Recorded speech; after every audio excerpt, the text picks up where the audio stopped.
Let's hear those.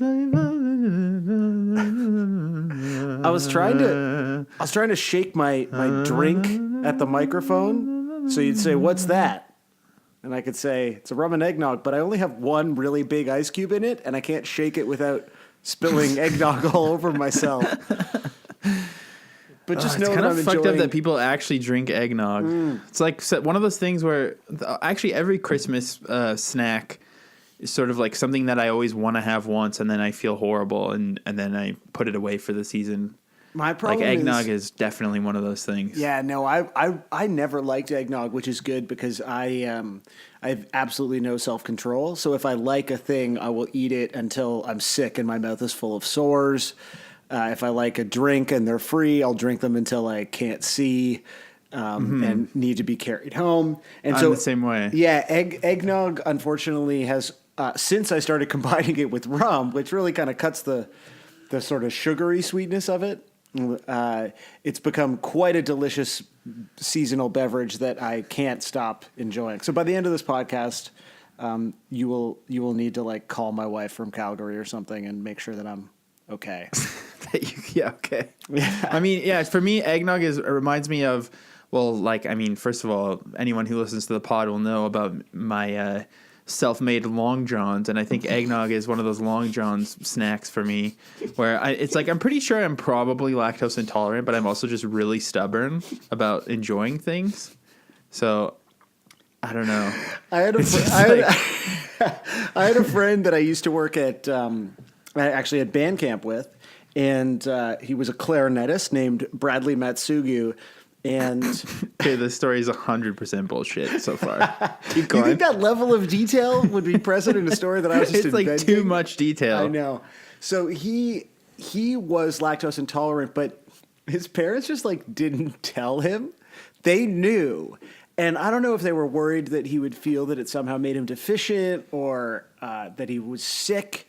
And so he, for years, in particular, after playing, softball in the summer, would go home and crush a big chocolate milk, and that was like his after sport treat, and then proceed to have reckless bowel troubles, full self Long John himself. And he just thought that was part of drinking chocolate milk, but it was a price that he was kind of willing to pay. Yeah, well, I think I agree with that, because like even people who are, I feel like actually people don't really talk about gluten anymore. Is that phase of life over now? But I had a gluten conversation like a couple of days ago, but it's the holidays and you have a lot of conversations like that where you're right. searching for something. Like people always say to me like, everyone actually has a gluten allergy, and like I believe it, but also like sometimes I just want to have a sandwich with some chips and pop, and I don't know where the gluten is or not, but I'm probably going to feel a bit gross and want to have a nap after, but that's just like part of the process. Yeah, that's just part of being alive, is sometimes needing to nap. Exactly. Like it's probably because gluten is doing something, but what's the point of feeling alert and good and healthy all the time if you don't get to just like have some shitty 90s lunch food? Well, I mean, I don't really know who this quote is from, but on my first website, it was like a GeoCities or an Angel Fire page. I honestly don't remember which is sort of an unfortunate missing detail that will make you think that this story is true. Right. I had, various sections. I had album reviews, and I had probably like a really long Q&A that I wrote and answered myself. And then I had a specific subpage dedicated to Matthew Good, because I was such a diehard, for real Matthew Good boy. Fan. I was a good boy. And at the top of the page, I had a quote that I am really sure is not an actual Matthew Good quote, that was, "Without the darkness, we don't look for light." And I sort of think that's gluten, right? Exactly. I mean, it could have been Matthew Good. I've never Googled it to source the true source, and I kind of don't want to. It's like the whole brand new Taking Back Sunday Degrassi. It reminds me of another. It reminds me of another great Matthew Good quote that I've always quoted to myself, and I actually have in my living room with one of those wall sticky things that you get at the dollar store off a sheet, and you put it above your mantle, and it says "Live, laugh, love." Matthew Good.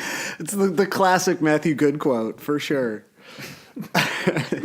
Anyways, we're supposed to be talking about Christmas, so I mean, enough about Matthew Good. I don't care what he's doing this Christmas. Fuck that guy. Wow. Okay. I just want to be 100% clear to listeners of the pod. I am very curious what Matthew Good is up to this Christmas, and I hope he's enjoying it wherever he is, however he celebrates.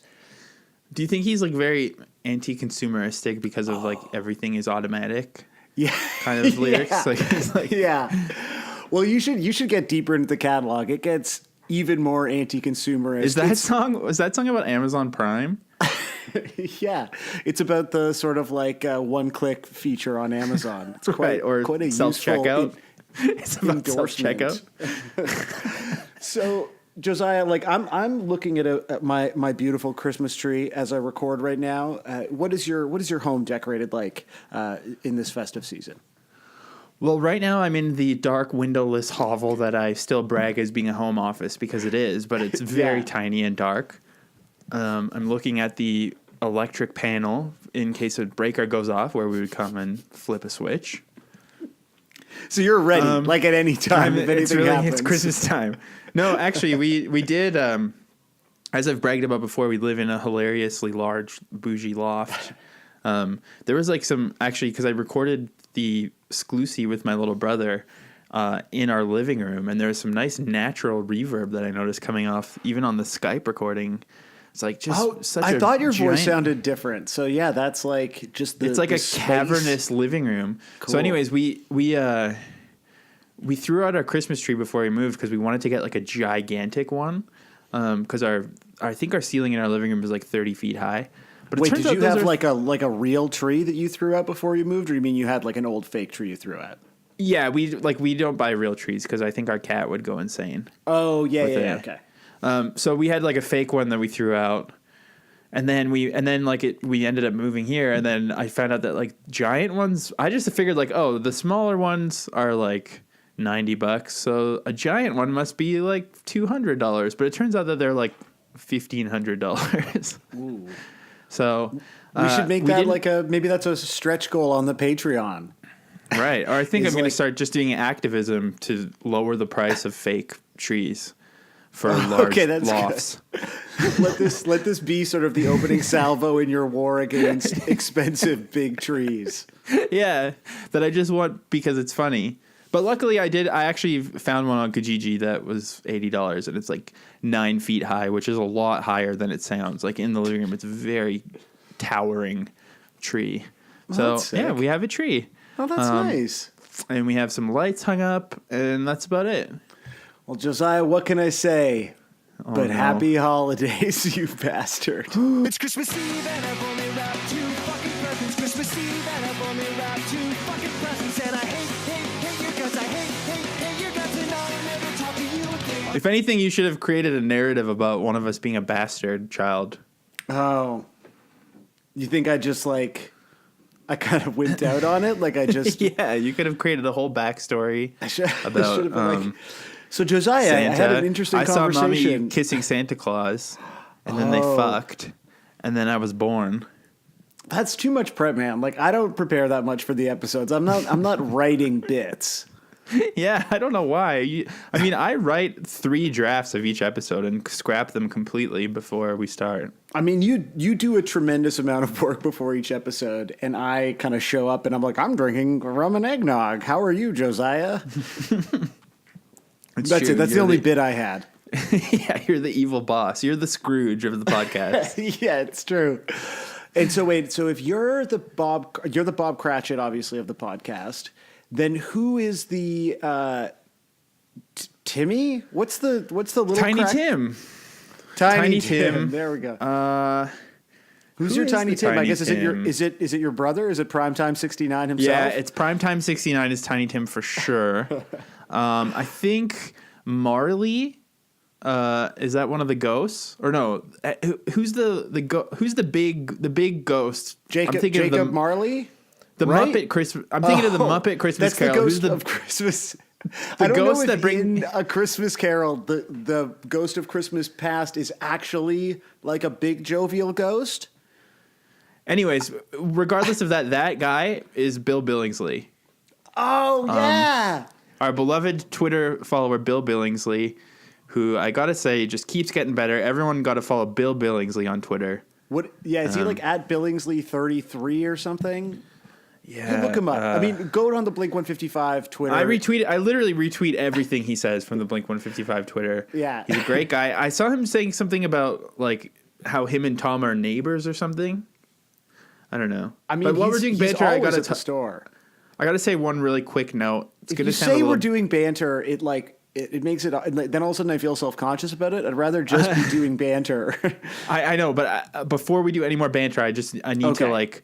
This is like a boundaries thing that we need to bring up, because look, the last couple of days, and I'm not trying to sound mean, but the last couple of days, every fucking person and their dog is sending me this New York Times thing with Tom DeLonge, how it redeems his alien thing, and they mentioned Tom DeLonge and the aliens in New York Times and all this stuff, and like, look, I appreciate that you're sending us this stuff. B, we've obviously fucking seen it by now. And C, and this is really what I want to emphasize, we know we were there first. Like that's our scoop, is that Tom is legit. Like we've been calling it since pre-Rogan. We've been believers from the start. So like I just want to say I don't think we really even need to bring it up on this Christmas app because there's so much else to talk about. But like we know, and I think New York Times probably are listening to the pod. Oh, I mean, there's no doubt in my mind that Blink 155 was a source for that story. I do think it's worth mentioning, though, that it's not Tom season again. However, Tom is back in our lives, not only because of this article, but also, Josiah, you did reach out to the Stars Academy of Arts and Sciences about continuing our, respectful discussion of Tom's brilliance, and they finally got back to you like yesterday, right? Yeah, actually, this time I think it was Tom's personal publicist or something. I don't know. He has like so many different handlers still. But yeah, they said, please check in the new year. So that's all I'm saying is like, look, New York Times can do what they want. The failing New York Times can do whatever they want. But Tom season, when it strikes, to use a biblical term, it will come like a thief in the night. You're not going to expect it. It's going to just hit. You're going to wake up one day and be like, oh, it's Tom season. So wait, is like a thief in the night from the Bible? Yeah. Wow. It's about the end times, bro. The Bible's got it all. This is a very Christian podcast now. Well, it really is. And again, like, I don't want to sound like I am a little bit of housekeeping. We generally, when we plug the Patreon, we're not being sarcastic. We would love your money, but we're not trying to be cloying podcast people. However, that Sclusy episode that you recorded with your brother, so Josiah and Primetime 69 recorded Jordan, an episode. Yeah. His birth name is not Primetime 69. Primetime 69 Hughes. Your voices are indistinguishable, by the way. It's quite disorienting. But let's just because you were helping me plug this last week, but you had not listened yet. Yeah, I had not had a chance to listen to it yet, mostly because the idea of consuming more Blink 155 content is just it's a tough thing. Lovely. It's lovely. It's lovely. And so I did finally listen to it in its entirety, and it's an episode all about the MXPX song "The Empire" from the Passion of the Christ: Songs featuring Mark Hoppus. And this episode, it starts funny. There's a lot of J.O. humor, but it gets into a very serious discussion about faith and the way that Christianity has clearly irreparably damaged both of you. And if you're on the fence, all I'm saying is I know, but that's how I interpreted it. If you are on the fence about supporting Blink 155 on Patreon, do it just so you can download that episode, because I'm sure you can join the Patreon, but then it only gets processed at the beginning of every month. So treat yourself over the holidays to a fake Patreon donation. Just register for it, download that episode, and then if you don't like what you hear, you can cancel before the end of December. No harm, no foul. But I truly think that everyone should listen to that episode. It's insane and it's beautiful. Well, like you said, we sound exactly the same. So you're getting 2 of me and 0 Sam. So I don't know if that's better or worse or depending on who you think is the nice one, who you think is the mean one, and just what your general vibe is towards niceness or meanness, then you're fine. So, and speaking of though, yes. So because it is the holidays, it is Christmas, it is all the other holidays that are going on right now. We are gonna have another exclusive coming out on Christmas Eve. That's so right. You can just abandon your family, abandon your loved ones, turn to them and say, "Look, you know how I get when the new Blink 155 drops," and your loved ones will be like, "Fuck, I know." It's taking over your life. And then you'll get a bonus exclusive because there's so many covers of the song we're talking about today. So we're just going to keep going. We're just going to keep recording until Christmas morning from now till then. It's going to be a true gift for you and a true nightmare for us. I do want to go back to the Christmas Carol metaphor for two reasons. One is, I want to know if you could, because you stopped right at the Ghost of Christmas Past, who is 100% Bill Billingsley. Follow him on Twitter. I've noticed that it is treacherous to bring up any sort of simile or metaphor or fan fiction theory kind of thing, because you will build the entire universe. I want to understand, but I'm just trying to think of like who ultimately is the ghost of Christmas present in the Blink 155 universe, and who is the ghost of Christmas yet to come. I don't think we need to answer that now, but I hope over the course of this podcast, similar to us discovering the organic connection between punk, baseball, and Star Wars last week, maybe we can uncover these deeper Dickensian truths. Okay, so to start, you are Scrooge. Yeah, and I'm Scrooge. I'm the Kermit guy. Yeah. What's that guy's name? Well, you fucked me up, and now I can't, it's like Crockett, Billy Crockett or whatever. Yeah. Billy Idol. And then Billingsley is Tiny Tim. No, Billingsley is the ghost of Christmas. Who's Tiny Tim? Oh yeah, Tiny Tim is Primetime Jordan. 69. Yeah. And then okay. Oh man, this sucks. And this we got to think of really who the bad. kid is when Scrooge bursts open. Again, I'm mostly thinking of the Muppet Christmas Carol when Scrooge awakens on Christmas morning, finding that he still has all this time left in his life to right the wrongs of his past, and he says, "You there? What day is it?" And then I guess it's, what is it, like a little pig or something that says, "Why, it's Christmas morning." We got to figure out who that is. So I mean, the Muppet one is really the best one. It dips hard. Have you rewatched it? Like recently? Like a couple of years ago, and I definitely did turn it off. Yeah, up until like straight up the "We're Marley and Marley" song, which friend of the pod Aaron Zorgel once recorded for one of his annual Christmas albums that he used to put together, which were like remarkable pieces of seasonal joy.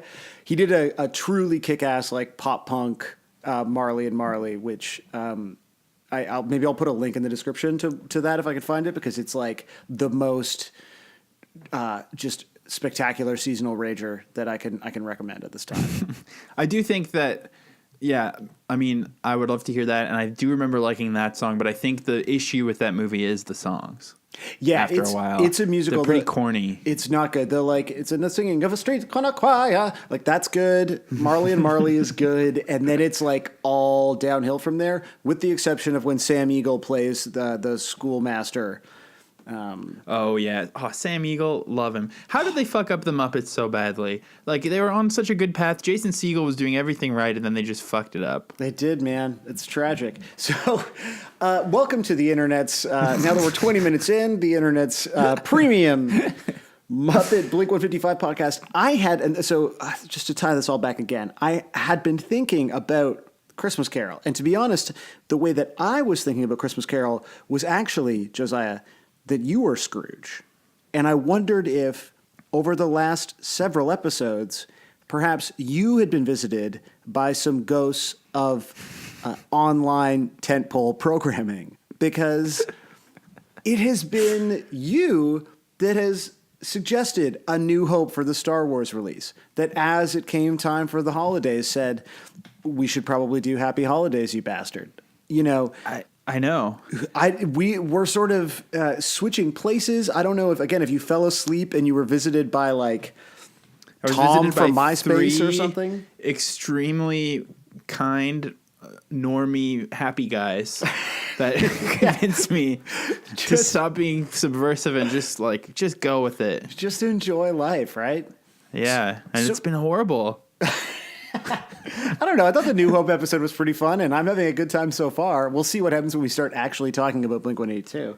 I think what it really is it's a reaction to all the difficult things we've done lately. Is it's time to coast a little bit. I mean, like when you fucked Grandpa, Reebok commercial, those were really tough, and those are the ones that have me worried about the future of the pod when we have to dip into that kind of shit again. Because it was like, for a little while, I was like, oh man. This is tough. I don't worry about anything because I know that you will always do the work to get us through. Exactly. But let's talk about this song. I love this song. I suspect you love this song, but I want to get a sense of Josiah's feelings about Happy Holidays, you bastard. I like it, but I don't that's love it, actually. wishier washier than I expected. Yeah. I think it's like good pop punk in there, and I like that it's fast. Wait, what? Sorry. It's like we haven't done 24 episodes of a podcast about pop punk. Like the way you just said pop punk was so dismissive. Like, it's good pop punk. Like as if you don't like pop punk. Like you're like, oh, it's good for like a, Charles Dickens novel or whatever. Why are you enough with the Dickens already? Sorry, I'm all about callbacks, man. Yeah, because it's fat. Like, I don't know. I think when I first heard it, I was like, especially because I didn't like Toy Page when it first came out. But like when it came to that song, I was like, oh, this one's at least really fast and straightforward. But then again, it's like the kind of thing where I'm like, this, and I mentioned this later with our guests too, but this could have just been a sick Blink-182 song. It didn't have to be. The lyrics are too like, I think joke Christmas songs.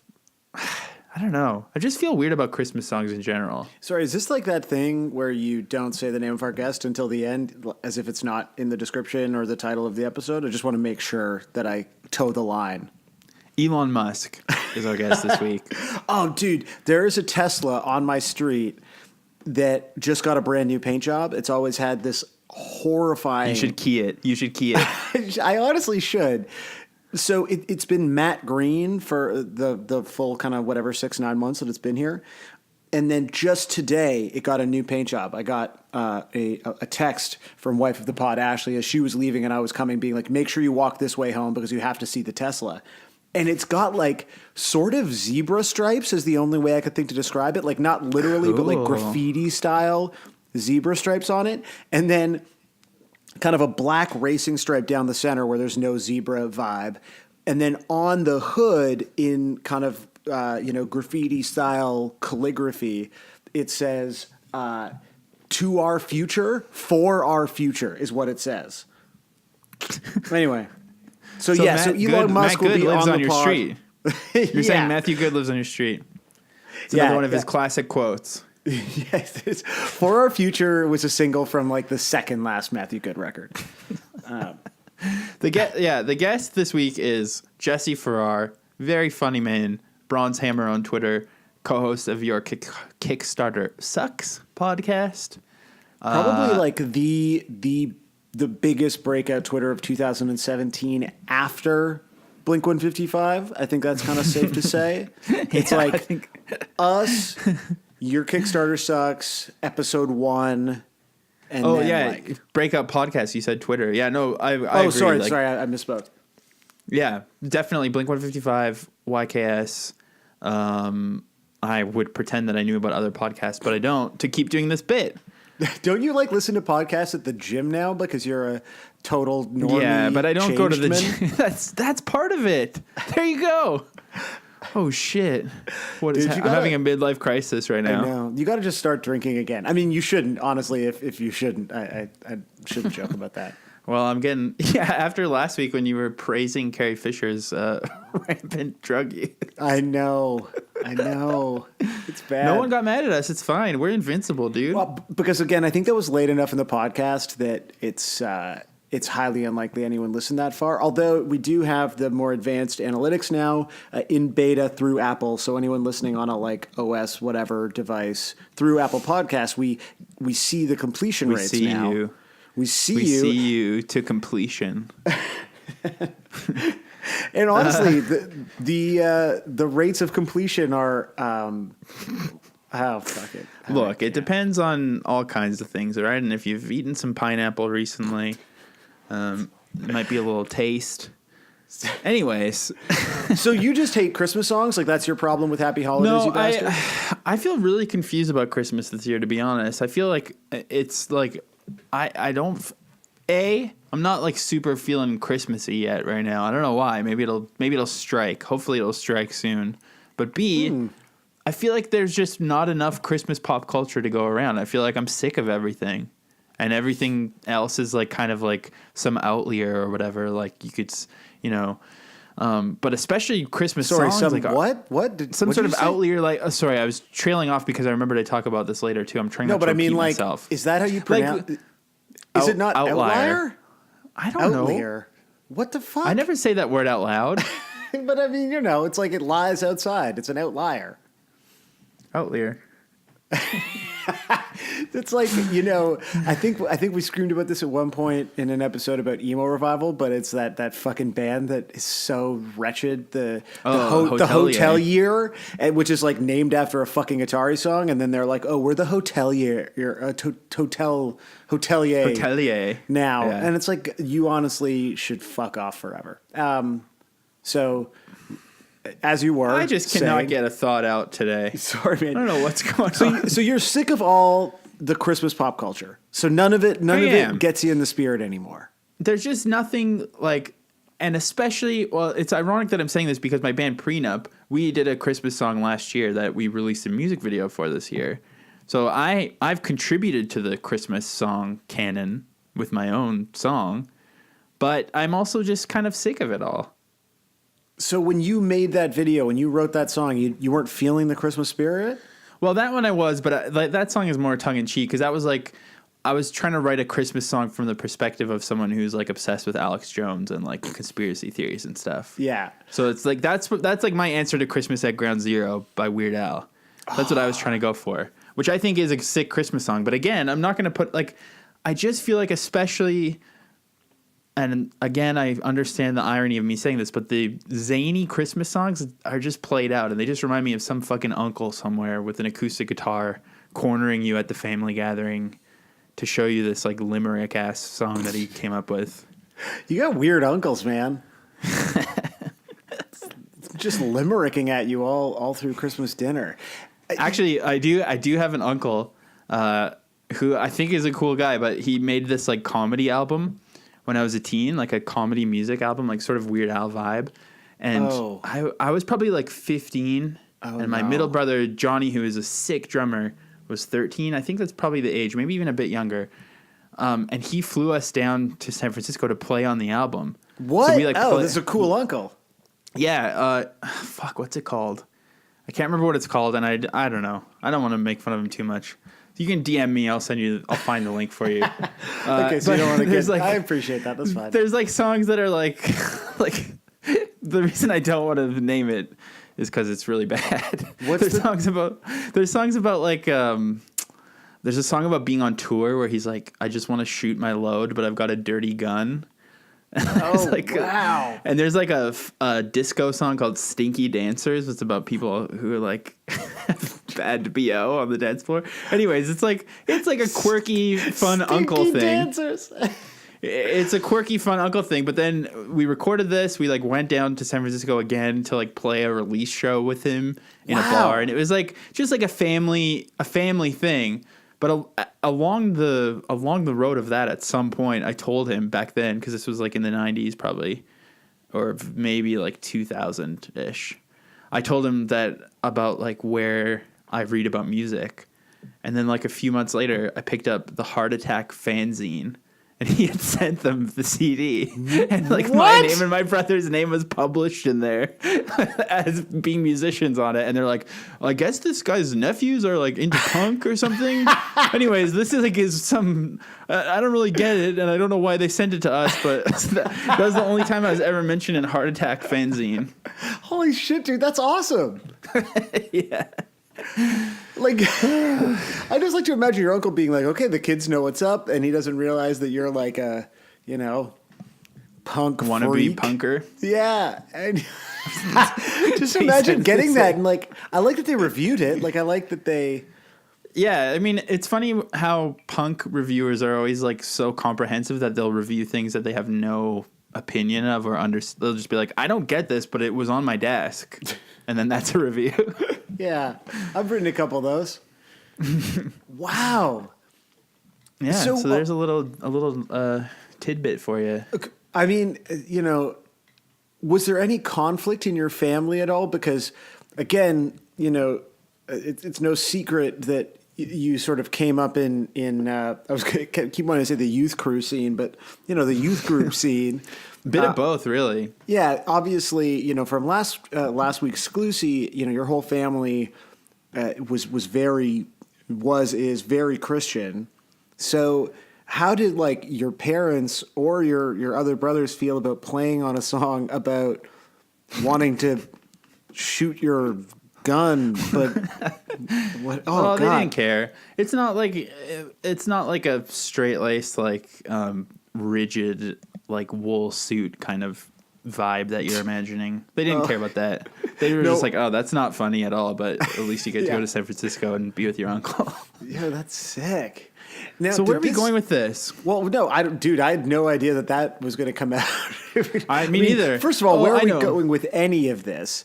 But yeah, the family thing is interesting to me because, I think of this song as like minivan trouble because a lot of songs at this time, a lot of records had their sort of crass moments, but it was easy enough to kind of talk over them, with your folks in the minivan.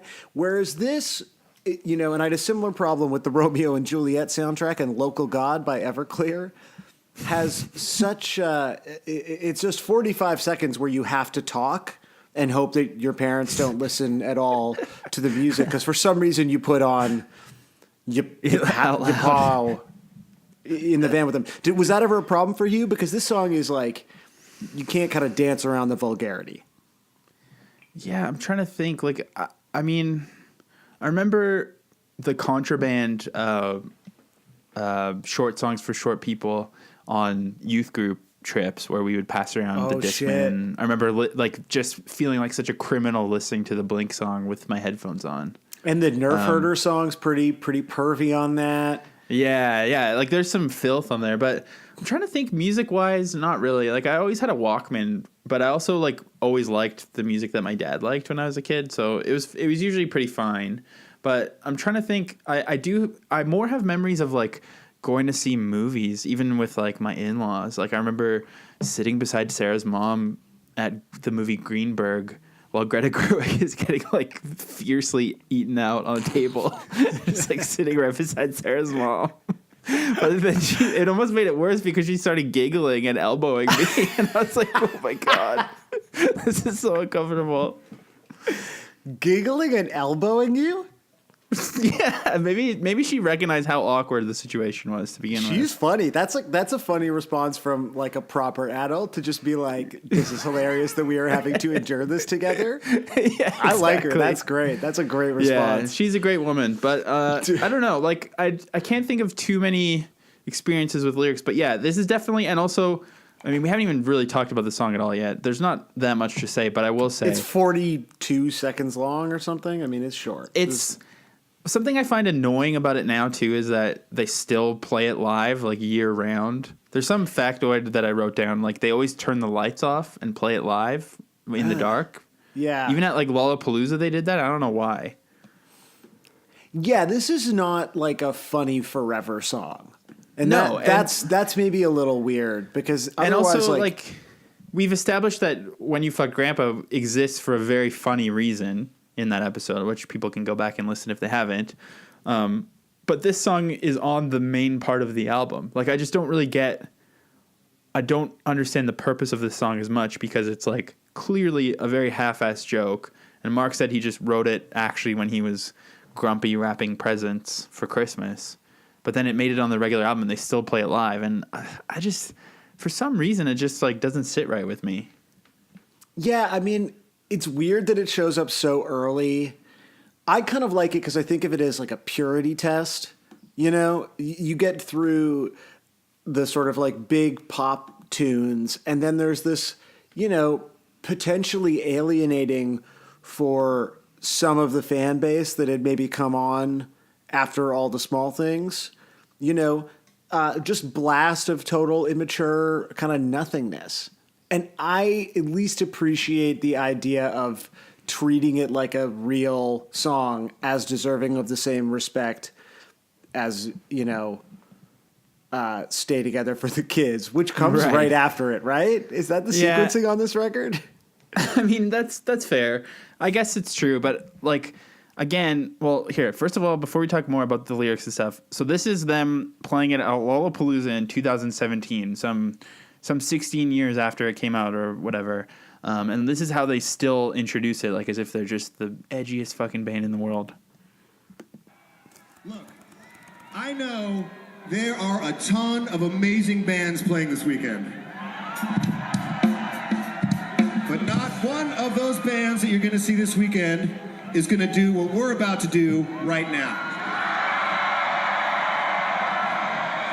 Matter of fact, no band in history has done it before, and no other band is ever going to do what we're about to do.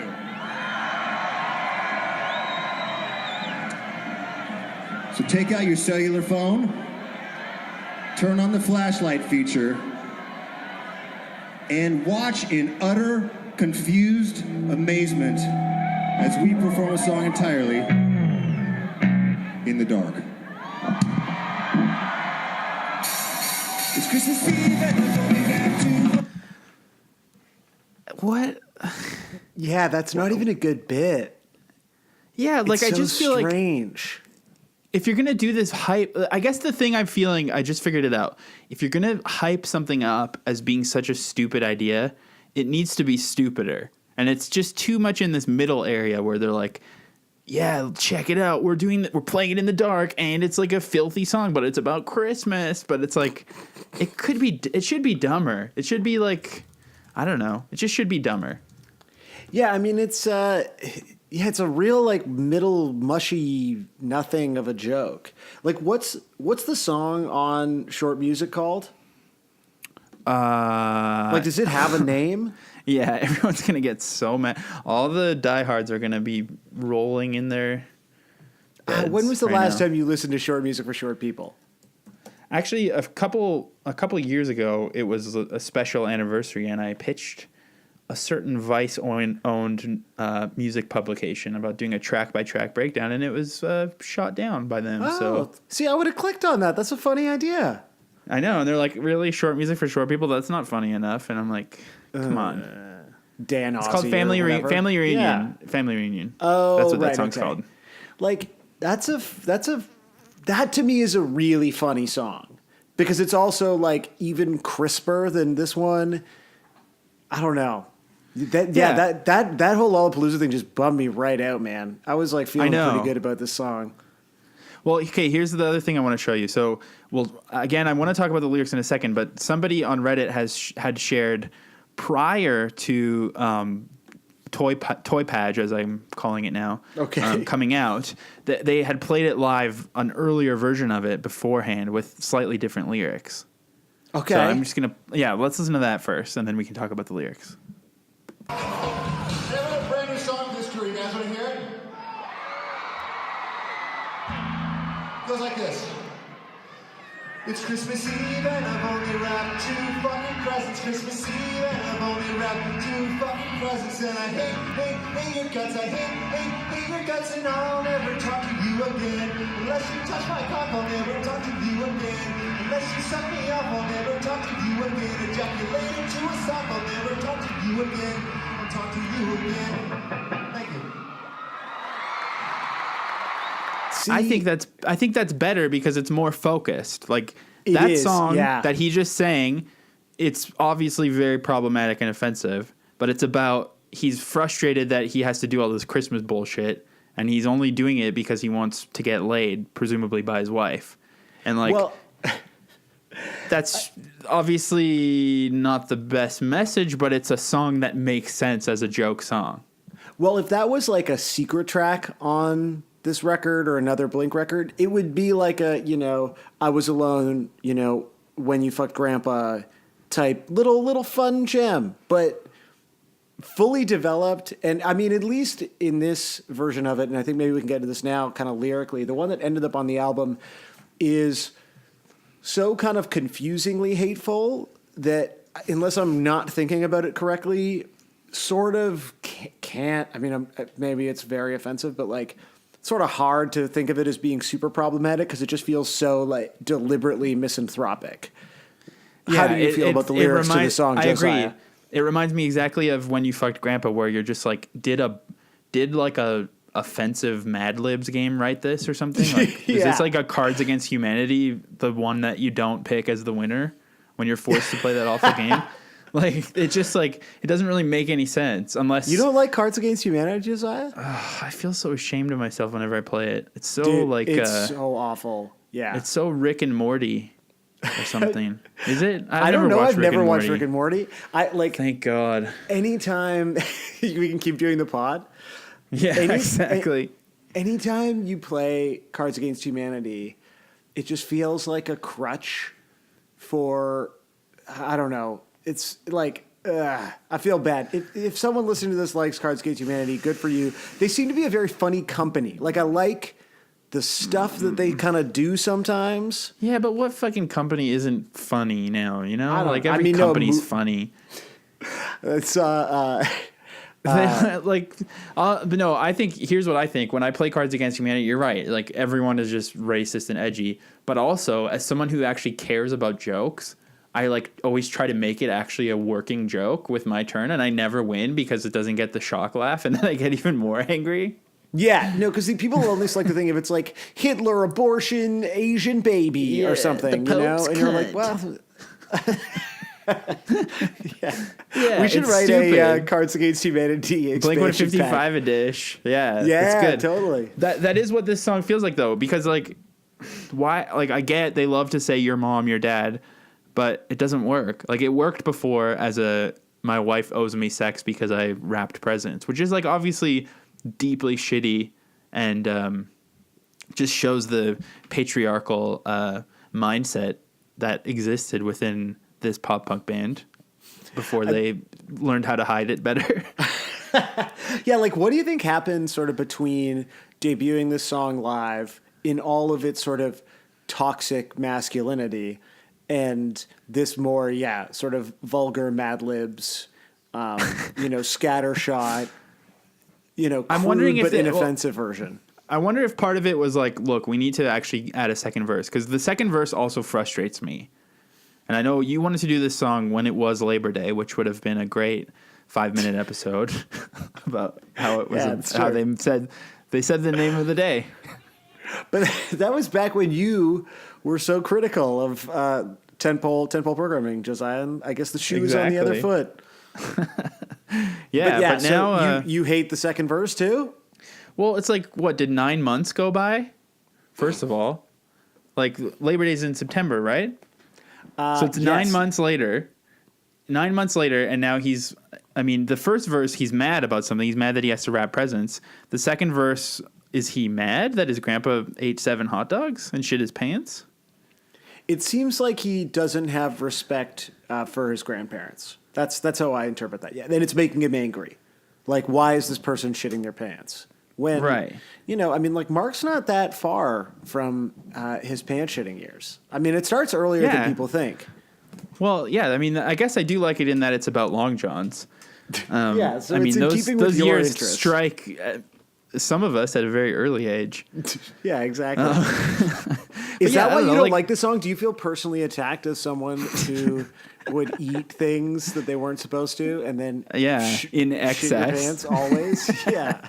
No, actually, that's now that I'm saying that out loud, that's the only part of the song that I like because it's so relatable. Right. And the song stops being a joke and starts being about something real to me.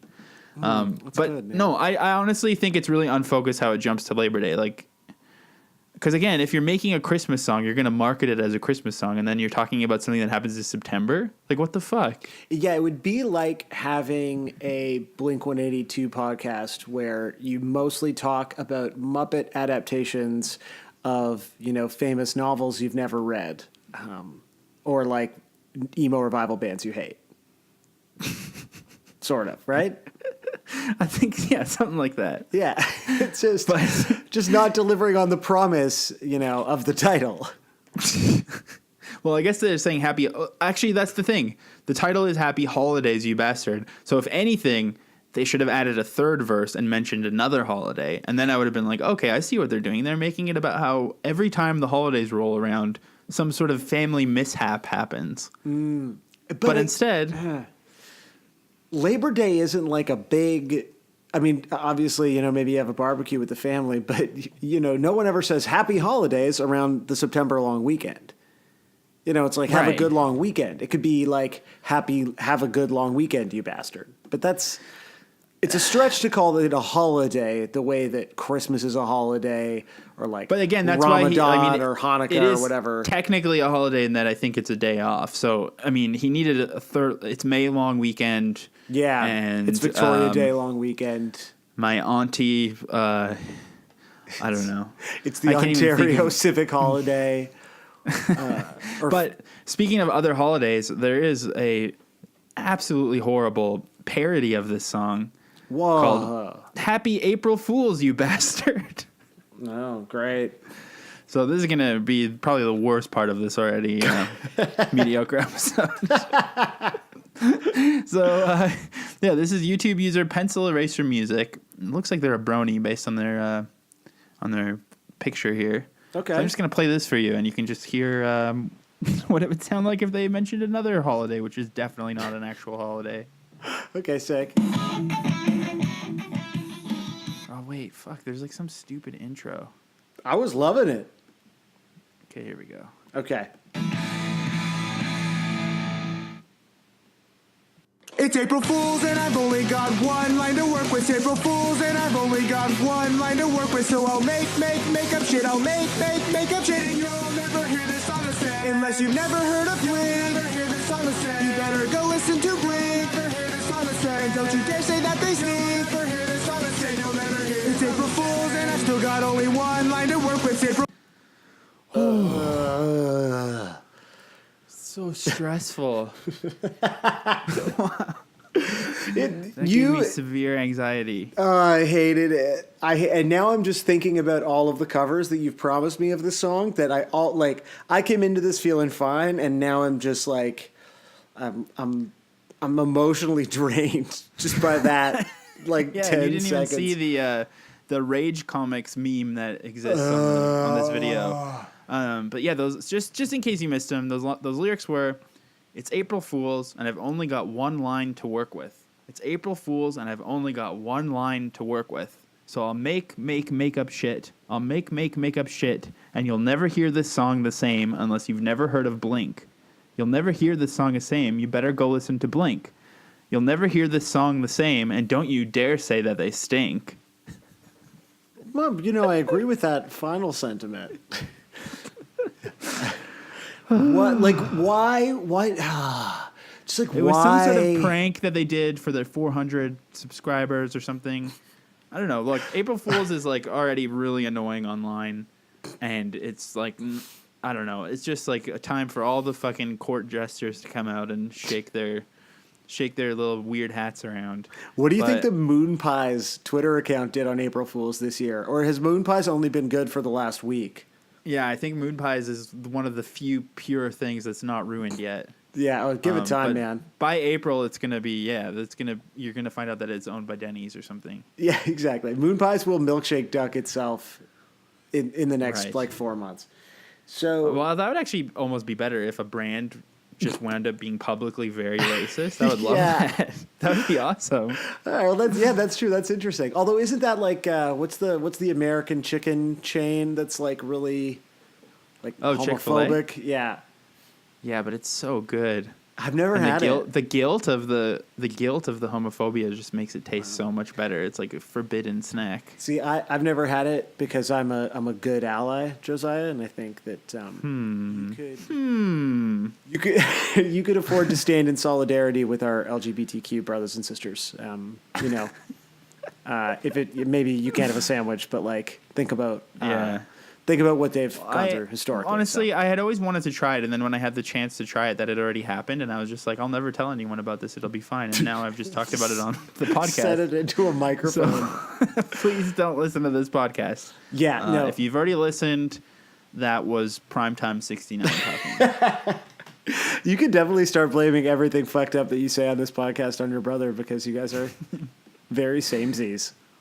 I mean, honestly, so yeah, the lyrics I don't love. I do like the music. I think, like, honestly, we're already at the end of my notes, pretty much. I don't know, like, what else there is to say. Well, We've got been a talking lot about Toy Page a lot lately, so we got a lot of guests, which I'm very excited about because, you somehow, and sorry, I know how because your tweets are good, and you're not like just constantly saying that you like some fucking emo band or whatever. Right. But you're in with all the weird tweeters. And so this I'm excited about. I think Jesse YKS. followed me around the time that he was constantly talking about needing a job, and I had editor in my bio. Okay. I think that might be. I have a feeling that's why. What's your final note, Josiah? It's not much better. Okay, so but in it's my at deep least dig, thematic.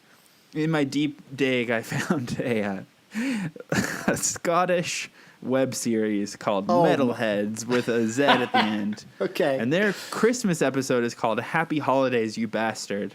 And so that's why I'm going to play some of it. Yeah, okay, sick.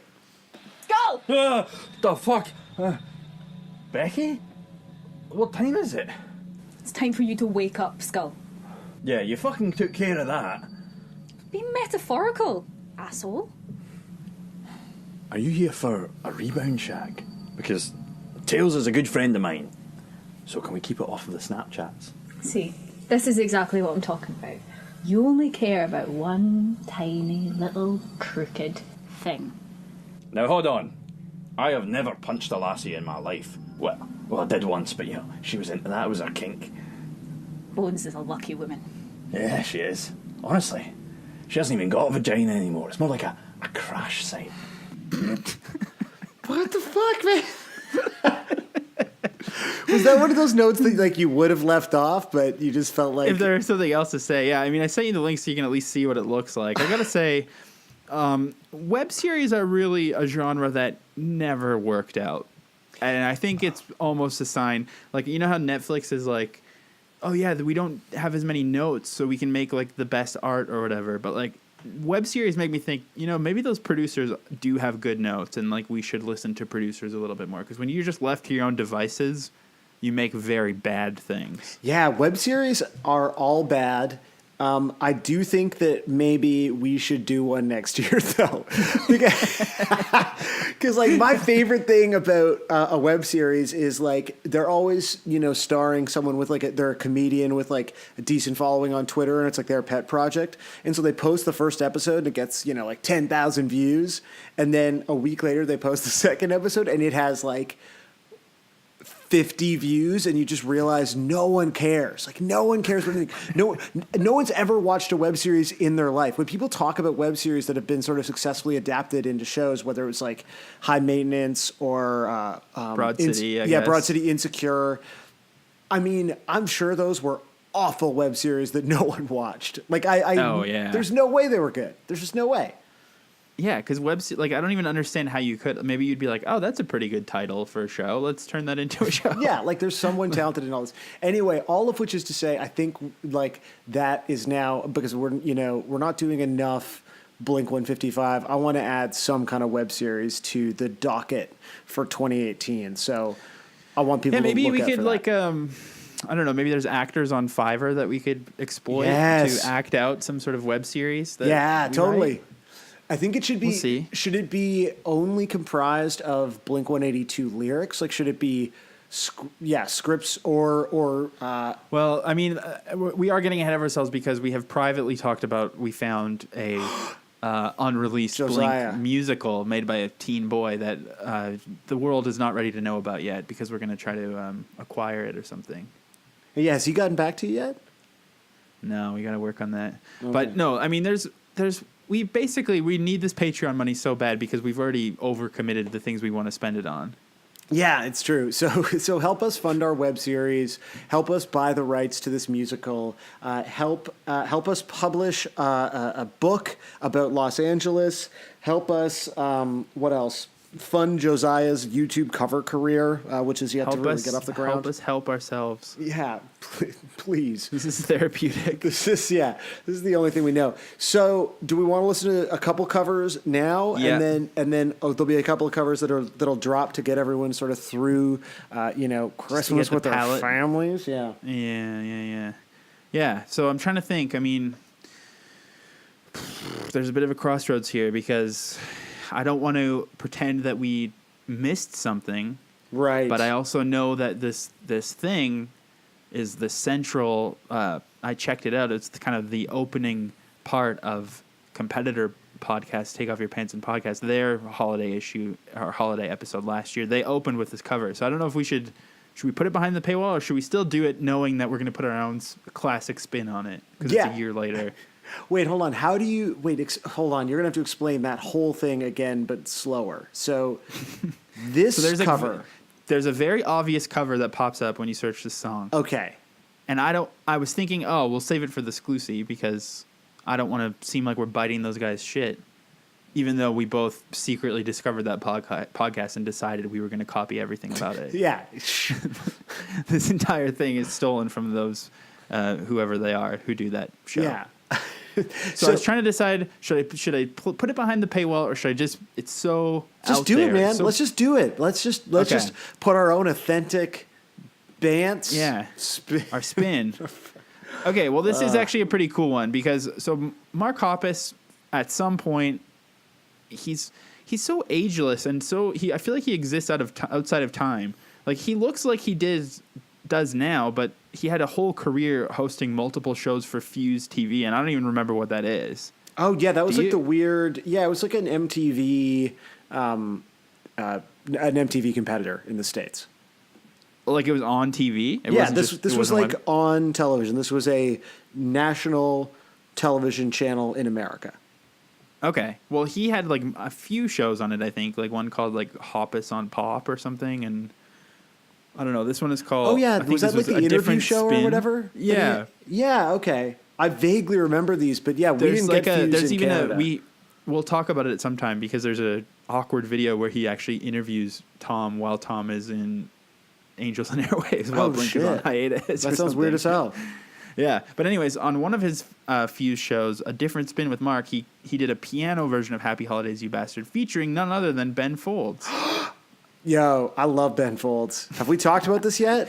No, but I actually do too. Oh, do you? I thought maybe you'd be like too cool for Folds because he's a he's like Folds kind of is earnest, man. Yeah, but he's almost earnest enough that he's in that Belle and Sebastian territory for me, where it's like so lame and dorky that it becomes cool again. Yeah, he owns it. It's not like this is not Rick and Morty music. Like he's not like I'm a nerd. But I think sometimes, although I feel like Rocking the Suburbs comes close, it gets very but it's close. also, but it's still cool somehow. Yeah, and I like that he's like friends with Weird Al. I don't know.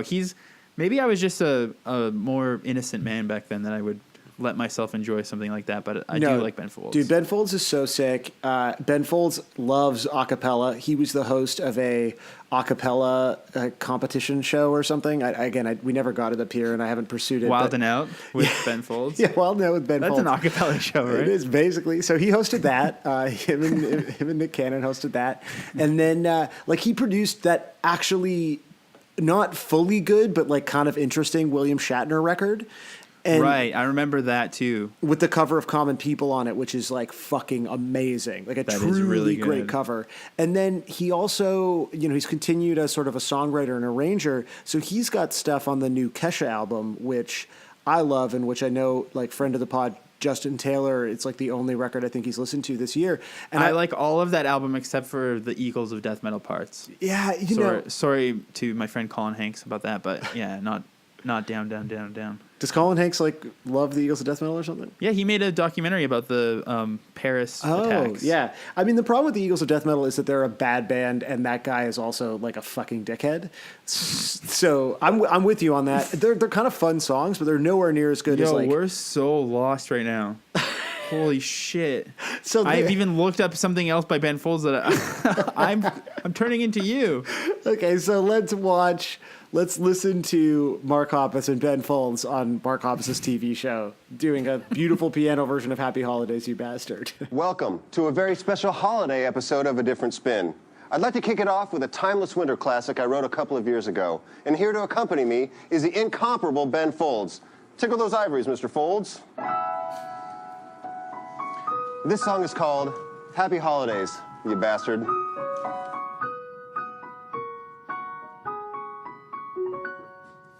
It's Christmas Eve and I've only wrapped 2 fucking presents. Christmas Eve and I've only wrapped 2 fucking presents. And I hate your guts. I hate your guts. And I'll never talk to you again. Unless your dad will suck me off. I'll never talk to you again. Unless your mom will touch my cock. I'll never talk to you again. Ejaculate into a song. I'll never talk to you again. I'll never talk to you again.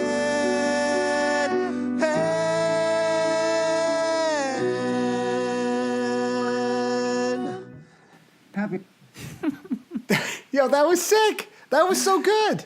I feel like Ben Folds should have been the third Blink member. That is an interesting theory. Like if you, instead of like going with a guitar player, you just like throw that big old piano on stage and just like vibe it out. Maybe maybe that's why I liked him, because he actually has a classic pop punk voice. He really does. It's I love that they do the like very Ben Foldsy key changes at the end. Like it starts to literally just sound like a Ben Folds song. Yeah, I know. It's good. It is good. What did you listen to the other podcast? Do you know what they said about it? No, I didn't listen. I just noticed they opened with it. I was just looking for more of that sweet content. So did you download the podcast, or was the like how'd you hear? No, they're on SoundCloud. They're easy to find. Great sounding show. Much better than ours. Is it? Go ahead and listen to that. No, I don't know. I didn't actually listen to it. Oh, okay. You heard the intro and realized. Let's start beef with them too. Fuck those guys. They stole No, our idea. Yeah, that's true. Let's just like reverse engineer it all. Ben Folds is a dang treat, and I love him, and I love what he does with Kesha, and apparently what he does with Mark Hoppus. And that he loves acapellas and harms, just like me. Like Ben Folds is a harmman, through and through. Like the creator of Rick and Morty, Dan Harmon. Don't make this about Rick and Morty, man. It's my favorite show now. Weren't you? Now that I'm a normie. I was honestly curious about it because enough people that I know on the internet talked about it, and then that whole sauce thing happened, and I can never. Oh, I know. Get it. I could never. I tried watching it once, and I just felt exhausted. Yeah. It was like it's too dense, and also I hate Community. I'm sure that's probably. I don't know how you feel about that. No, I don't feel any way about it. I watched like some of the first season and was like, this is sort of funny. I don't know. That's it. Well, there is actually a Community tribute video to this with this song using Community footage, but that's not really suitable for the podcast. That's not really relevant. But you could like throw it on the gram or something. Just be like, yeah, there's going to be lots of other shit to throw in there. Just forget about it. Just forget I even brought it up. Okay. Do you have any other covers that have already been used by competitive Blink-182 podcasts? No, but I do have one that I would like to talk about. Okay. In front of the paywall. Okay. And this is something I'm so glad I finally get to talk about. Sam, have you ever seen, I believe it was given out free in shoe stores, released by Vans, a recent documentary about the Vans Warped Tour? A recent documentary about the Warped Tour? No, I have not. Oh my God, it is so good. I mean, I believe you. It's called No Room for Rock Stars, the Vans Warped Tour, 2012. I remember seeing this kind of circulate, like the title and stuff, but I did not watch this. For some reason, most of my friends in Calgary work at the same shoe store, and they got like 1 million copies from Vans, so they gave me some. Sick, yeah. But honestly, it is like, because I assume you're like me, where you just sort of have not paid attention to Warped Tour type things for a long time until maybe recently out of curiosity. Yeah, I attended Warped Tour for a long time, and I have a huge soft spot in my heart for it. But in terms of the types of artists that play the Vans Warped Tour, I've been peripherally aware of them at best for the last 5 years since I stopped writing for alternative press. There's this folk boy named Never Shout Never. Have you heard of him? Oh God, yeah. I wrote for alternative press when he was on the cover every second month. Right. Look at this picture of him with a ukulele. He looks like that lesbian comedian Cameron Esposito. Yeah, he does. He also doesn't wear shoes. Yeah, exactly. So that's what I was going to say. There's a whole thing in the Warped Tour doc where he doesn't wear shoes, and then he tries to jump off an amp, and then he rolls his ankle on stage, and it's sort of the dramatic core of the movie is that he can't play because he hurt his ankle, but he refuses to wear shoes. Yeah. What did you really good? Did you happen to look up what happened to him, because he was so big in a moment in sort of transitional punk recent history of, I mean, I don't know, I don't think kids listen to anything punk related, but it was when there was just desperate attempt to kind of throw a bunch of other genres at the wall and see what would stick. As any of these people do, even just Googling right now, it looks like he's gone full Mumford. Looks like when Dashboard became that sort of Mumford ass trad folk band kind of thing. There's a guy with suspenders. He's wearing suspenders. There's another guy with suspenders. Yeah, 50% of this band has suspenders. 2 of them have full beards. There's a mustache. They all look like they work at a Christian microbrewery. Wait, hold on. Is that a specific type of microbrewery, or are you just? I think it's all of them. You're just doing bands. I think microbrewery is the same thing as third wave coffee, where it's it's made by Christians. Okay. Pretty much. Yeah. Okay. Mostly. No, I get it. Because it's not quantity, it's quality, right? So I think if anything, it promotes responsible drinking. Sorry, did you also say third wave coffee? Yeah, duh. Are we on a new wave of coffee? No, it's been no. Or is that a type of coffee? It's been third wave coffee for a while. I think I might get this wrong.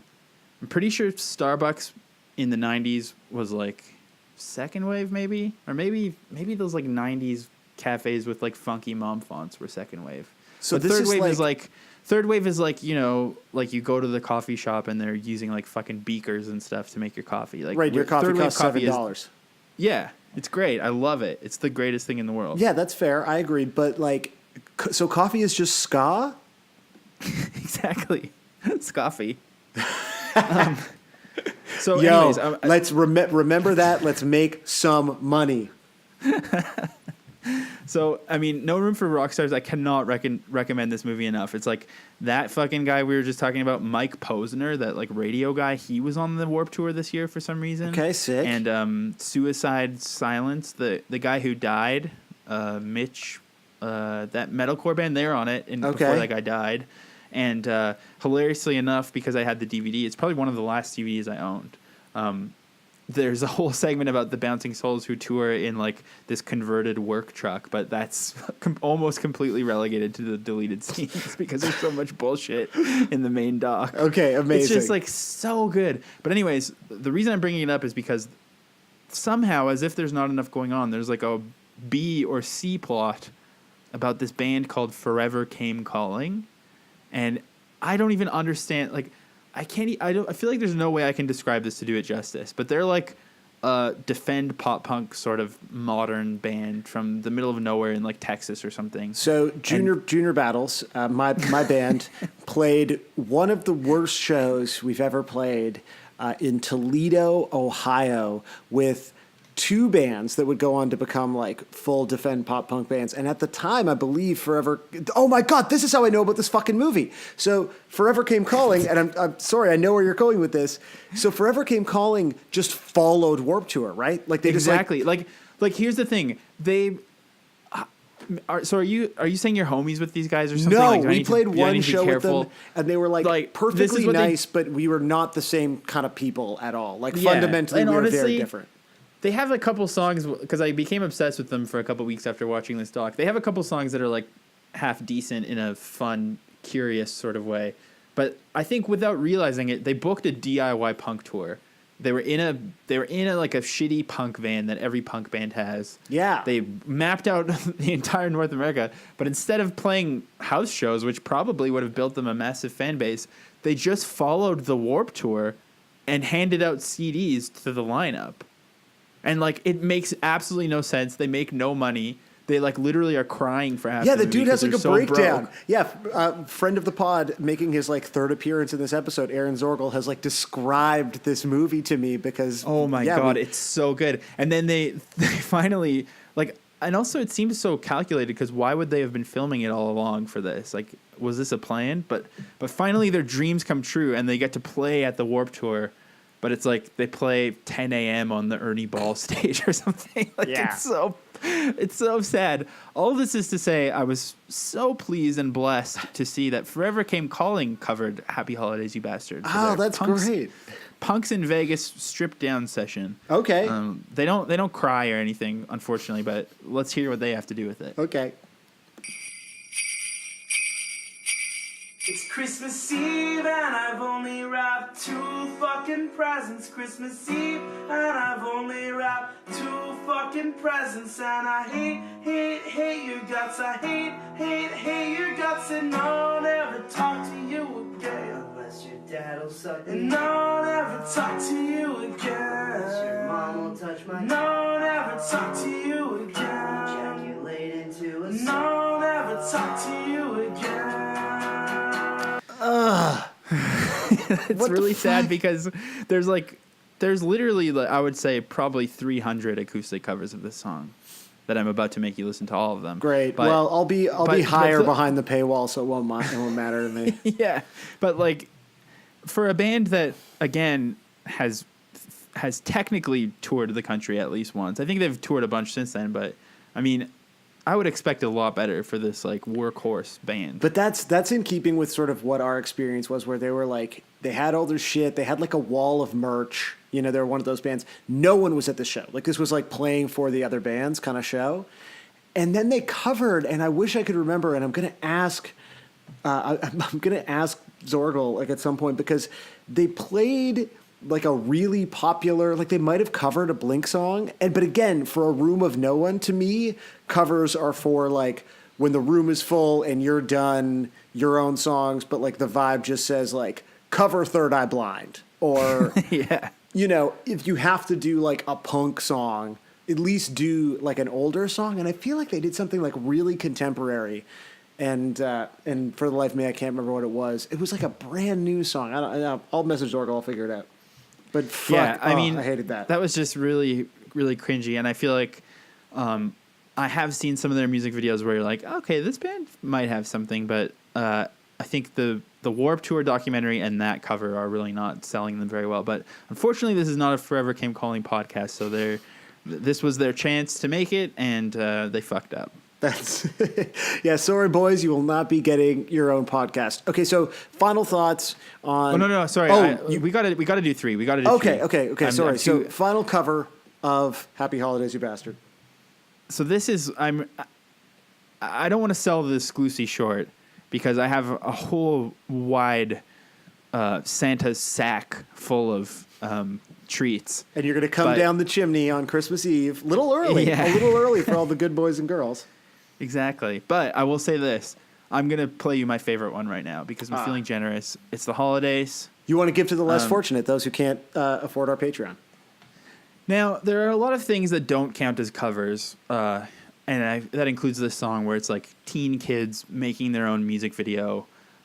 Maybe they're just playing around with a camera, doing sort of clumsy edits.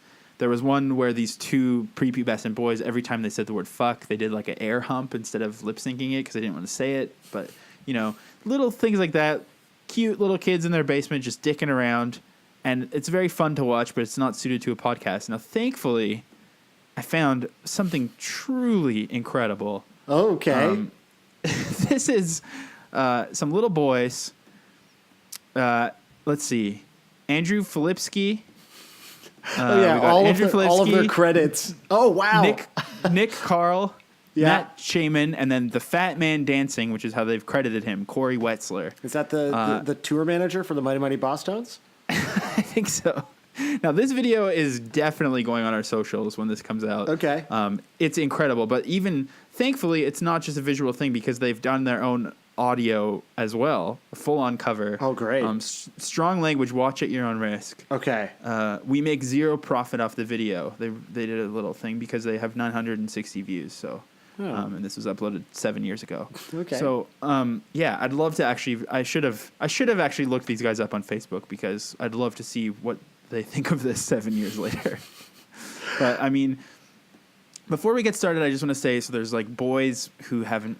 not a hair on their body, in their bedroom with no shirts on, airing guitar, and then there's their portlier friend is in the street, and then he takes his shirt off and he shakes around his body.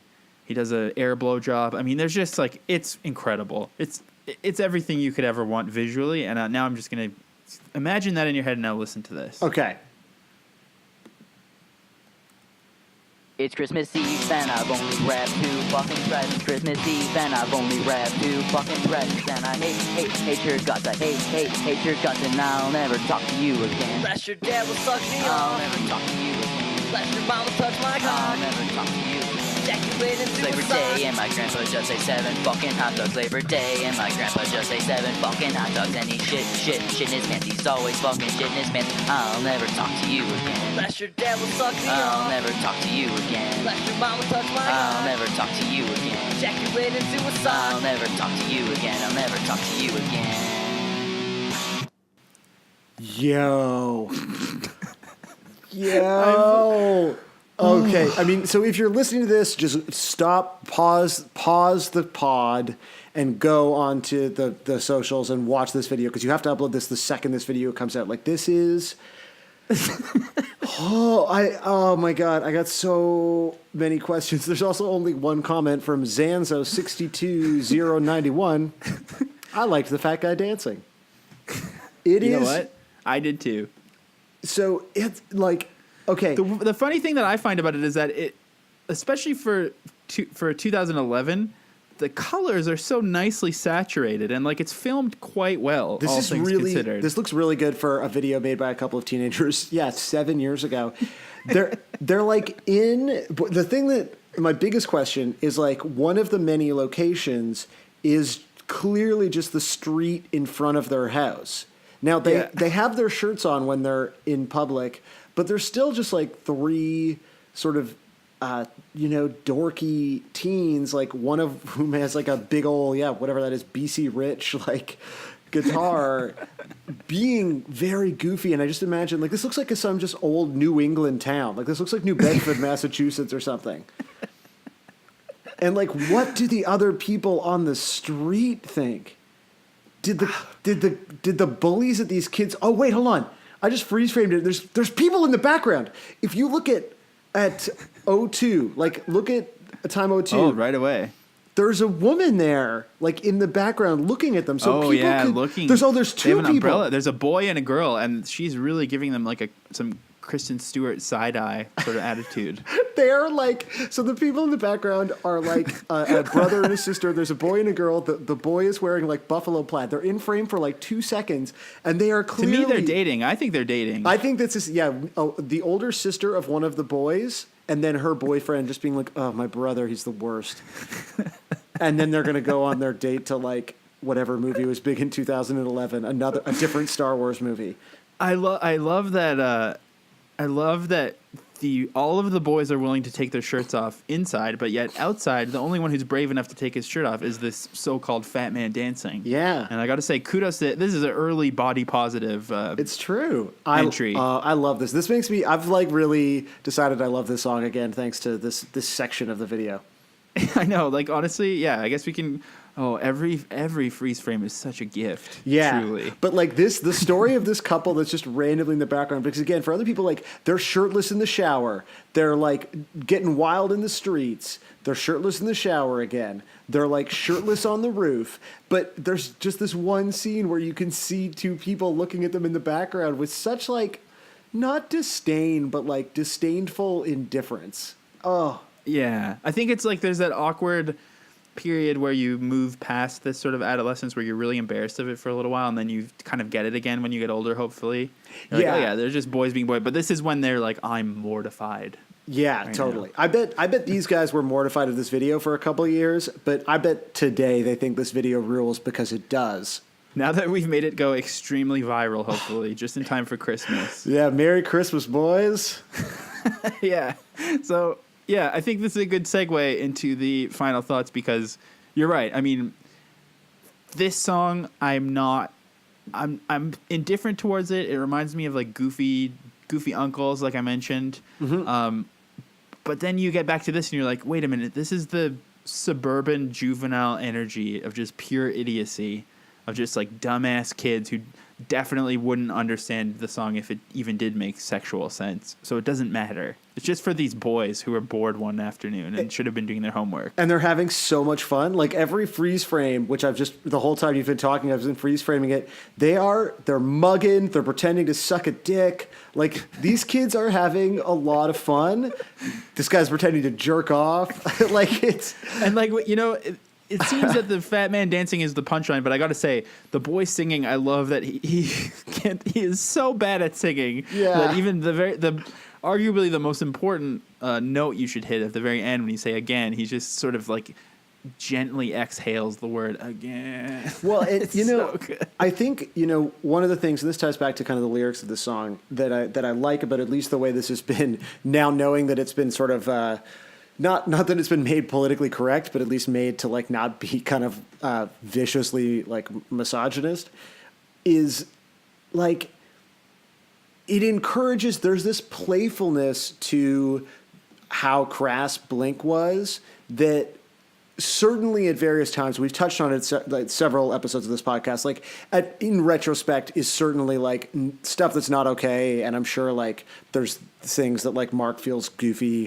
saying now that he's like a woke dad, but like for the most part, like by and large, this band was defined by like a real like innocent vulgarity that I think separates them from like a band like say Guttermouth that was vulgar, but was like really kind of like, also mean-spirited or whatever. Right. Actually, this reminds me on this topic, I'll let you finish, but my friend the other day just happened out of the blue to send me from the Vandals Christmas album. They have this song, My First Christmas as a Woman, which is like deeply transphobic. And I think it's so like directly topical that the problems with it are more incisive now because it's just like so straight ahead aggressively mean. So that shit is awful. And this, like, I don't know, these are like three, like, just like boys in the suburbs getting shirtless and going into the shower together to record a cover of this song.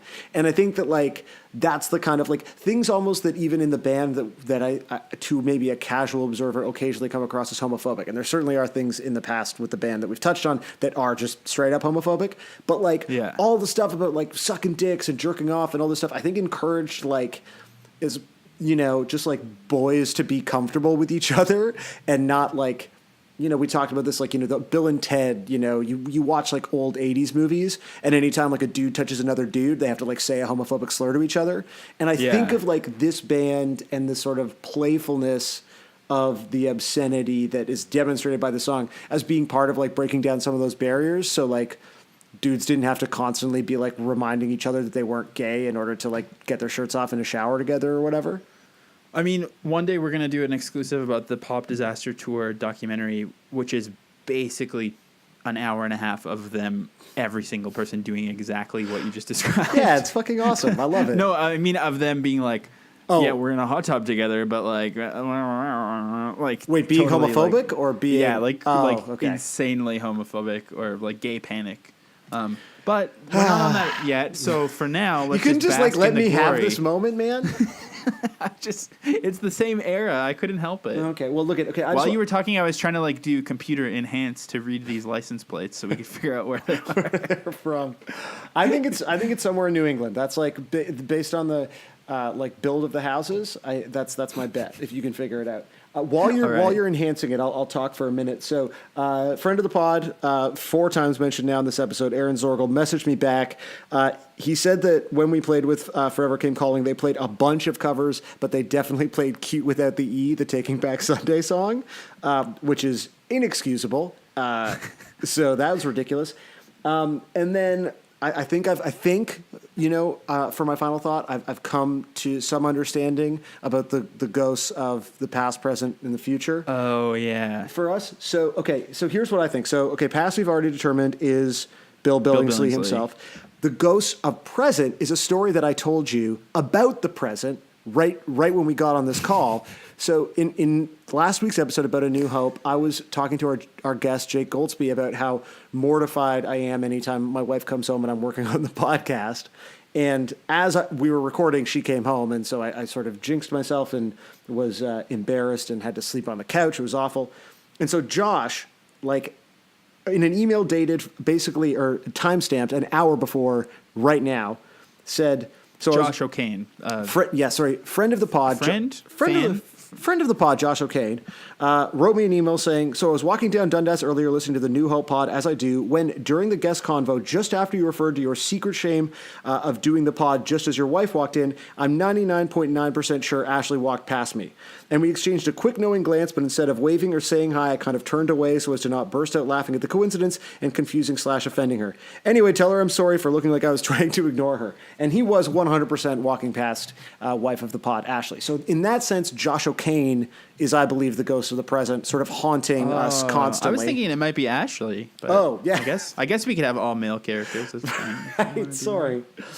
And then, to harken back to the promise of the PR email you got, I feel like the ghost of Christmas Future is Tom himself, where we will one day find that opportunity to engage with him, and Tom's season will come back in full force. That's beautiful because, you're right, because Tom is definitely a ghost already. He exists on an entirely other plane. 100%. And the kid who says, "Why, it's Christmas Day, sir," is definitely the fat guy dancing in this video. Like, that's my boy. Oh, it's going to be, the Christmas spirit is here finally for me. It's back. Yeah. Okay, I'm glad you caught it. So do our guest, and then we'll see everybody on Christmas? Yeah, so Jesse Farrar coming up here to barely talk about Blink, but talk about lots of funny and good stuff. So you're going to love it. It's Christmas Eve and I've only wrapped 2 fucking presents. Christmas Eve and I've only wrapped 2 fucking presents. So we're here with, every time I go on the computer, I see your name, I see your fan art, I see the world bowing at your feet, but I don't know how to pronounce your last name. Jesse Farrar is how I say it. So Jesse Farrar, like the Ferrari. It's very similar to that. Some people would say that that I came first, but it's we're in the same ballpark there, pronunciation wise. Wow. So you're of the Ferrari dynasty. You've inherited that. I'm sort of in a trickle down situation right now, just waiting for that first check to come through. So, right. So I mean, we're in the holidays right now.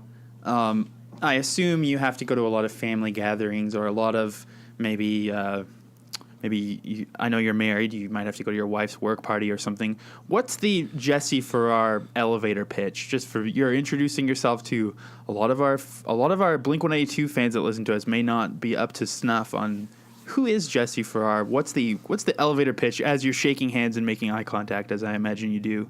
Oh, okay. So let me just correct a misconception that you have about me. I don't shake hands or make eye contact. So that would be my first note. Is I don't do that. I don't. All right, my apologies. I don't meet strangers and I don't leave the house. So I don't have a practice pitch.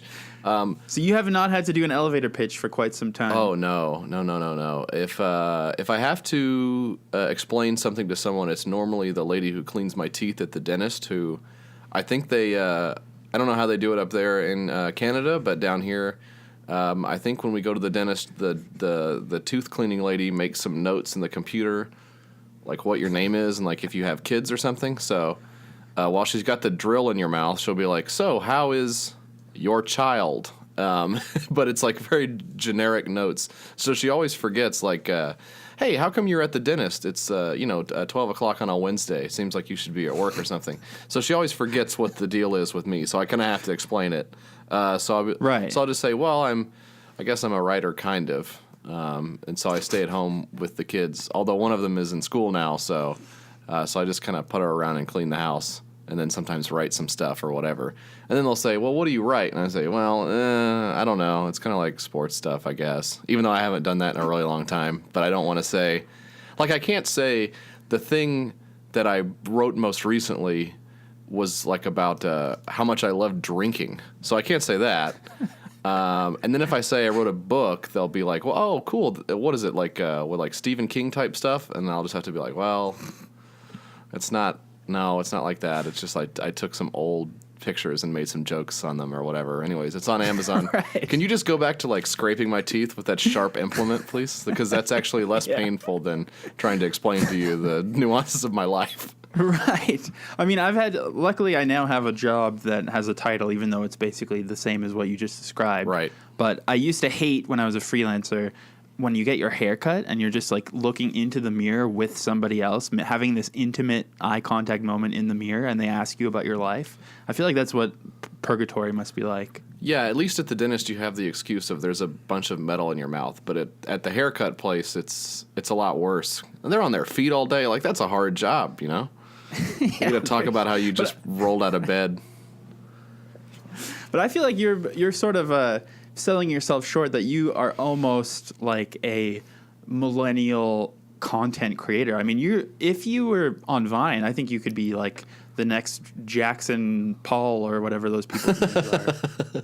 Boy, that would be great. I don't think I have the chin for it, but other than that, yeah, I think maybe I'm.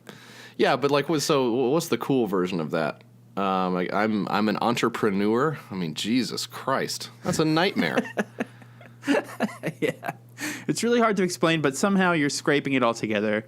This Jesse Farrar. So you sort of mentioned it. You've written a book about football. Is pretty much. I mean, do you need to know what football is to enjoy this book? My co-host knows about sports, but I don't know shit. Well, look, it's mostly about making fun of the past. So I think if you have any sense of the way that things have changed over the last 100 years, which I think would be almost everyone, I think you could get a kick out of some of the stuff in there. But especially football, it's such a large thread in American culture, at least, maybe less so in Canada, although I do know some Canadians who loved the CFL. Right. So, it's interesting to see how that's changed, where we still have the sort of mythology of the coach. That's the name of the book, Ask the Old Football Coach.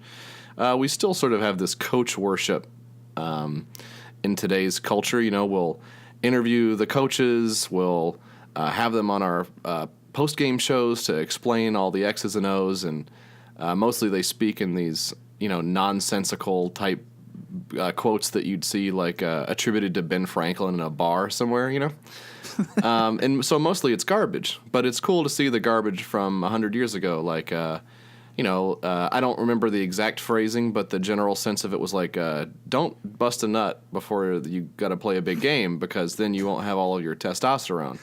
And then there's a whole lot of stuff like you're supposed to eat certain things, or smoke this cigarette instead of that cigarette, or whatever. Just weird stuff from a long time ago. So you don't have to be. Let's see, who's a famous CFL guy? The Rock. I know The Rock is. Oh, okay. Least. He used to live in Calgary and play for the Stampeders. That's the only one I know. One of the two Stampeders, I think. Right? There's two Stampeders. There's two guys, yeah. And actually, again, because I know, like, I haven't lived here my whole life, but when I first moved here, I thought that everyone here was a giant fan of the band Deftones, because they all had this white pony on the back of their car. But it turns out it's the Stampeders logo. Not these moms and dads of Calgary are not all fans of late 90s nu metal, as I first thought. So. Because that's what you're a fan of, so you're viewing the whole world through that prism of... Everything I view is through the Family Values tour with Korn and Limp Bizkit and whatnot. Now, there's that. I mean, I'm just trying to quickly get through it. There's that. There's Your Kickstarter Sucks, which I gotta say, speaking of athleticism, I have recently started going to the gym for the first time in probably 10 years. Oh, wow. And so I need content to listen to while I'm feebly going on the elliptical like a grandpa. And your Kickstarter Sucks does it for me. I got to say, it's my fave pod. Wow. Well, thank you. That's a huge compliment. Yeah. I think it really does hit the bullseye for a very small number of people who don't want to learn anything while they listen to a podcast. So you count yourself among those, and it works. I'm glad. Yeah. Well, yeah. I mean, I think I told you privately, but I feel like a lot of these podcasts these days, you really need to have a political science degree and to be on Twitter 24/7 to understand what's going on. And I have the second part down pat, but I don't know. Yeah, I hate listening to Twitter content, just to be honest. Like you said, we're on there enough as it is. I see it. I don't necessarily need to hear about it as well. And I understand that my presence there is more of like a curse than it is anything else. So I don't need to hear about the feuds or whatever, or any of the I don't need to do like the fam of the week or whatever. So, well, let me just cross out about 6 pages of notes that I've made for this conversation. No, I'm kidding. But yeah, so your Kickstarter Sucks, and does that have a day that it comes out specifically, or? Oh God, I wish it did. It should. We should do Tuesdays and Thursdays. One bonus for our Patreon subscribers, and then one normal episode for all the freeloaders out there. Oh my God, you do a Patreon exclusive once a week? Oh no, see, that's what I'm saying. We should. Yeah, I think we're pretty good about getting between 2.5 and 3.5 hours on there a month. So maybe it's one episode that's way too long because we got too drunk when we were doing it, and then maybe we don't get to do a week because we're both too busy screaming at our kids at night and just can't get it together. Mike actually has a normal job. My co-host Mike Hale, Twitter's dog boner, has a normal job. So trying to get him to, keep some normal hours for me to squeeze in an hour at the end of the day to record a show is something that we have to work on. That's a personal failing. But season 3 of YKS coming up in 2018, and we're going to do, I think, maybe 5% better this time around. Wow. So that's what we're aiming for. That's pretty good. Yeah. I mean, obviously, I've not even come close. This is how bad I am. I just wanted to talk to you, pretty much. We'll eventually briefly talk about Blink-182, but have you ever found a Kickstarter that you actually like? I mean, I haven't listened to every single episode, but your personal opinion of it, and maybe even your opinion of crowdfunding in general, is it a bad thing? Well, so, I can't help but think about GoFundMe more when I think about crowdfunding because it's so much more important generally because, of course, if you go to the website now, it's just completely inundated with, help me, my kid has 4 cancers, or my house burned down, and then my second house burned down, and then my family burned down, or, there's everything that's beyond what you would typically associate with a tragedy is happening to actual people all the time. Right. But those GoFundMes have terrible reward tiers, I always find. Yeah, for $10 you can have a sense of self-satisfaction. That's no good. Yeah, I don't need that. I want a sticker. Yeah, I want a fidget spinner. Yeah. So, when I think about crowdfunding, it's like, I don't think crowdfunding itself is evil. I don't think the mechanism itself is evil. And frankly, I don't even think it's evil that the companies make 5% or whatever on the cut. I don't even think that's evil. They're providing a service. I think almost everybody who goes on that site would be better off doing it than, trying on Facebook or whatever. So I don't even think all that stuff is evil, but I think the circumstances that require it are the bad parts. So the fact that people have to go on there to get their health care paid for is the bad part. The fact that insurance companies, not just health insurance, but property insurance companies, casualty insurance companies, will do anything that they possibly can to please their shareholders, which means they deny claims for no good reason, which means people have their businesses and homes destroyed in a natural disaster, which, again, caused by global warming, again, caused by humans, another terrible thing that we're contributing to the world. I think all that shit sucks. And with Kickstarter, it's no different. I think that the fact that so many people believe that the path to prosperity is, via just like raw capitalism, coming up with a product that everyone has to have, like seeing the world through that lens is so depressing that everyone thinks they're one great idea away from not having to worry about all the stuff that everyone worries about on a daily basis. Like, just those circumstances are so grim and so terrible that I think that's the part I don't like so much. You know, I don't think it's bad to get a bunch of people together who want to buy your album. I think music is probably one of the best uses of crowdfunding. I don't think there's anything wrong with saying, hey, you know, I might make this thing. Do you guys want to help me try to make it or whatever? But in practice, it's more like giving the people least equipped to take on the massive logistical problems of sourcing things from across the world, because, again, there are labor issues that are to be exploited in Asia. Right. Well, it's like it's all bad. It sounds like it seems like maybe what I'm gleaning from your Kickstarter Sucks is like it's more that it's predatory with tricking people into thinking that it's a good cause or they're saving the world by consumption. Is that kind of it? I feel like every time I listen, you're talking about a water bottle that's going to save the world. Yeah, that's the other thing. You asked me if I know of any good Kickstarters. When I was looking for one for this past episode, I stumbled across one that was a straw that is compostable or whatever. It disintegrates in like a day or something like that. It's from natural fibers or something. And it cuts down on X amount of straws or whatever. So there's nothing wrong with that, right? I mean, that's good. I use this straw for my kids all the time because I want to use a cup that they won't spill all over the floor. So I get the appeal. What bugs me is, as you point out, the thought that we can save ourselves by designing just the right product. Right. Exactly. But does that mean that the compostable straw is bad? No. It's just, wouldn't it be nicer if we could all just like not use a straw? Like that would be a lot. Wouldn't that be nicer if we didn't have to set up this like specific manufacturing process and whatever they're doing? Because there's no such thing as a free lunch, you know? So whatever they're doing has some impact in some way. Couldn't we just use like normal cups? That would be so much better than having to design a straw, because that's, you know, that's not going to save the planet. But I mean, we'll see, but you're probably right. So all of this to say, I kind of think that sometimes what could be considered pessimism or like hyper realist looking at the world makes me wonder, and especially when you talk about American politics, have you ever, Jesse Farrar, had a punk phase in your life? Oh, man. I think, yeah, when I was a preteen trying to figure out my role in the world, trying to figure out who I am as a person, I definitely did like a very Hot Topic light phase where Hell yeah. I had some Converse from my buddy who had shoes that were way bigger than mine. A lot of my most embarrassing moments are from that era, I think. Absolutely. I think about those days and cringe.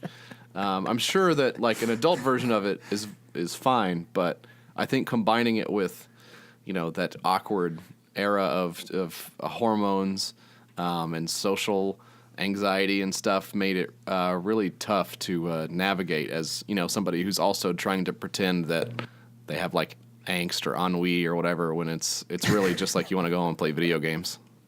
Right. So, okay, so you had hand-me-down Converse. What else were you rocking at this point? Oh, I can remember, well, I mean, honestly, to this day, I think the only actual concert I've been to is a Weezer concert from that era.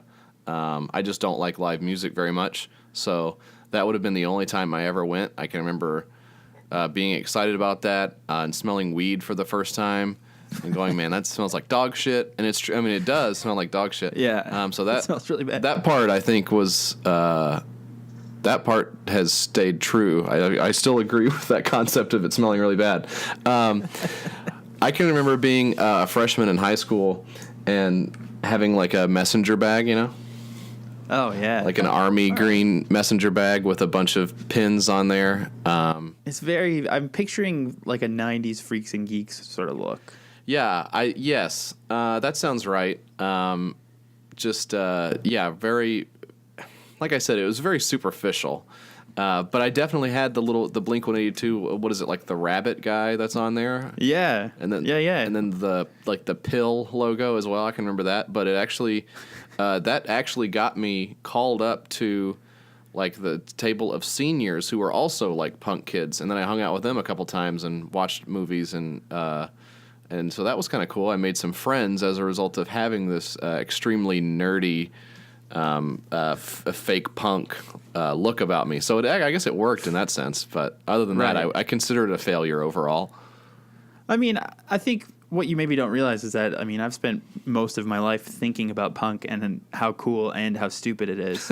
And I think that ultimately it's all very superficial and fake and just a set of aesthetics that people are tricking others with, basically. So I think you were on the right path. I think you could have stuck with it. You don't think anybody comes by it honestly? Well, I think they do, but it's sort of, especially if you look at someone and you're like, that person looks like a punk, they're probably faking it at least somewhat.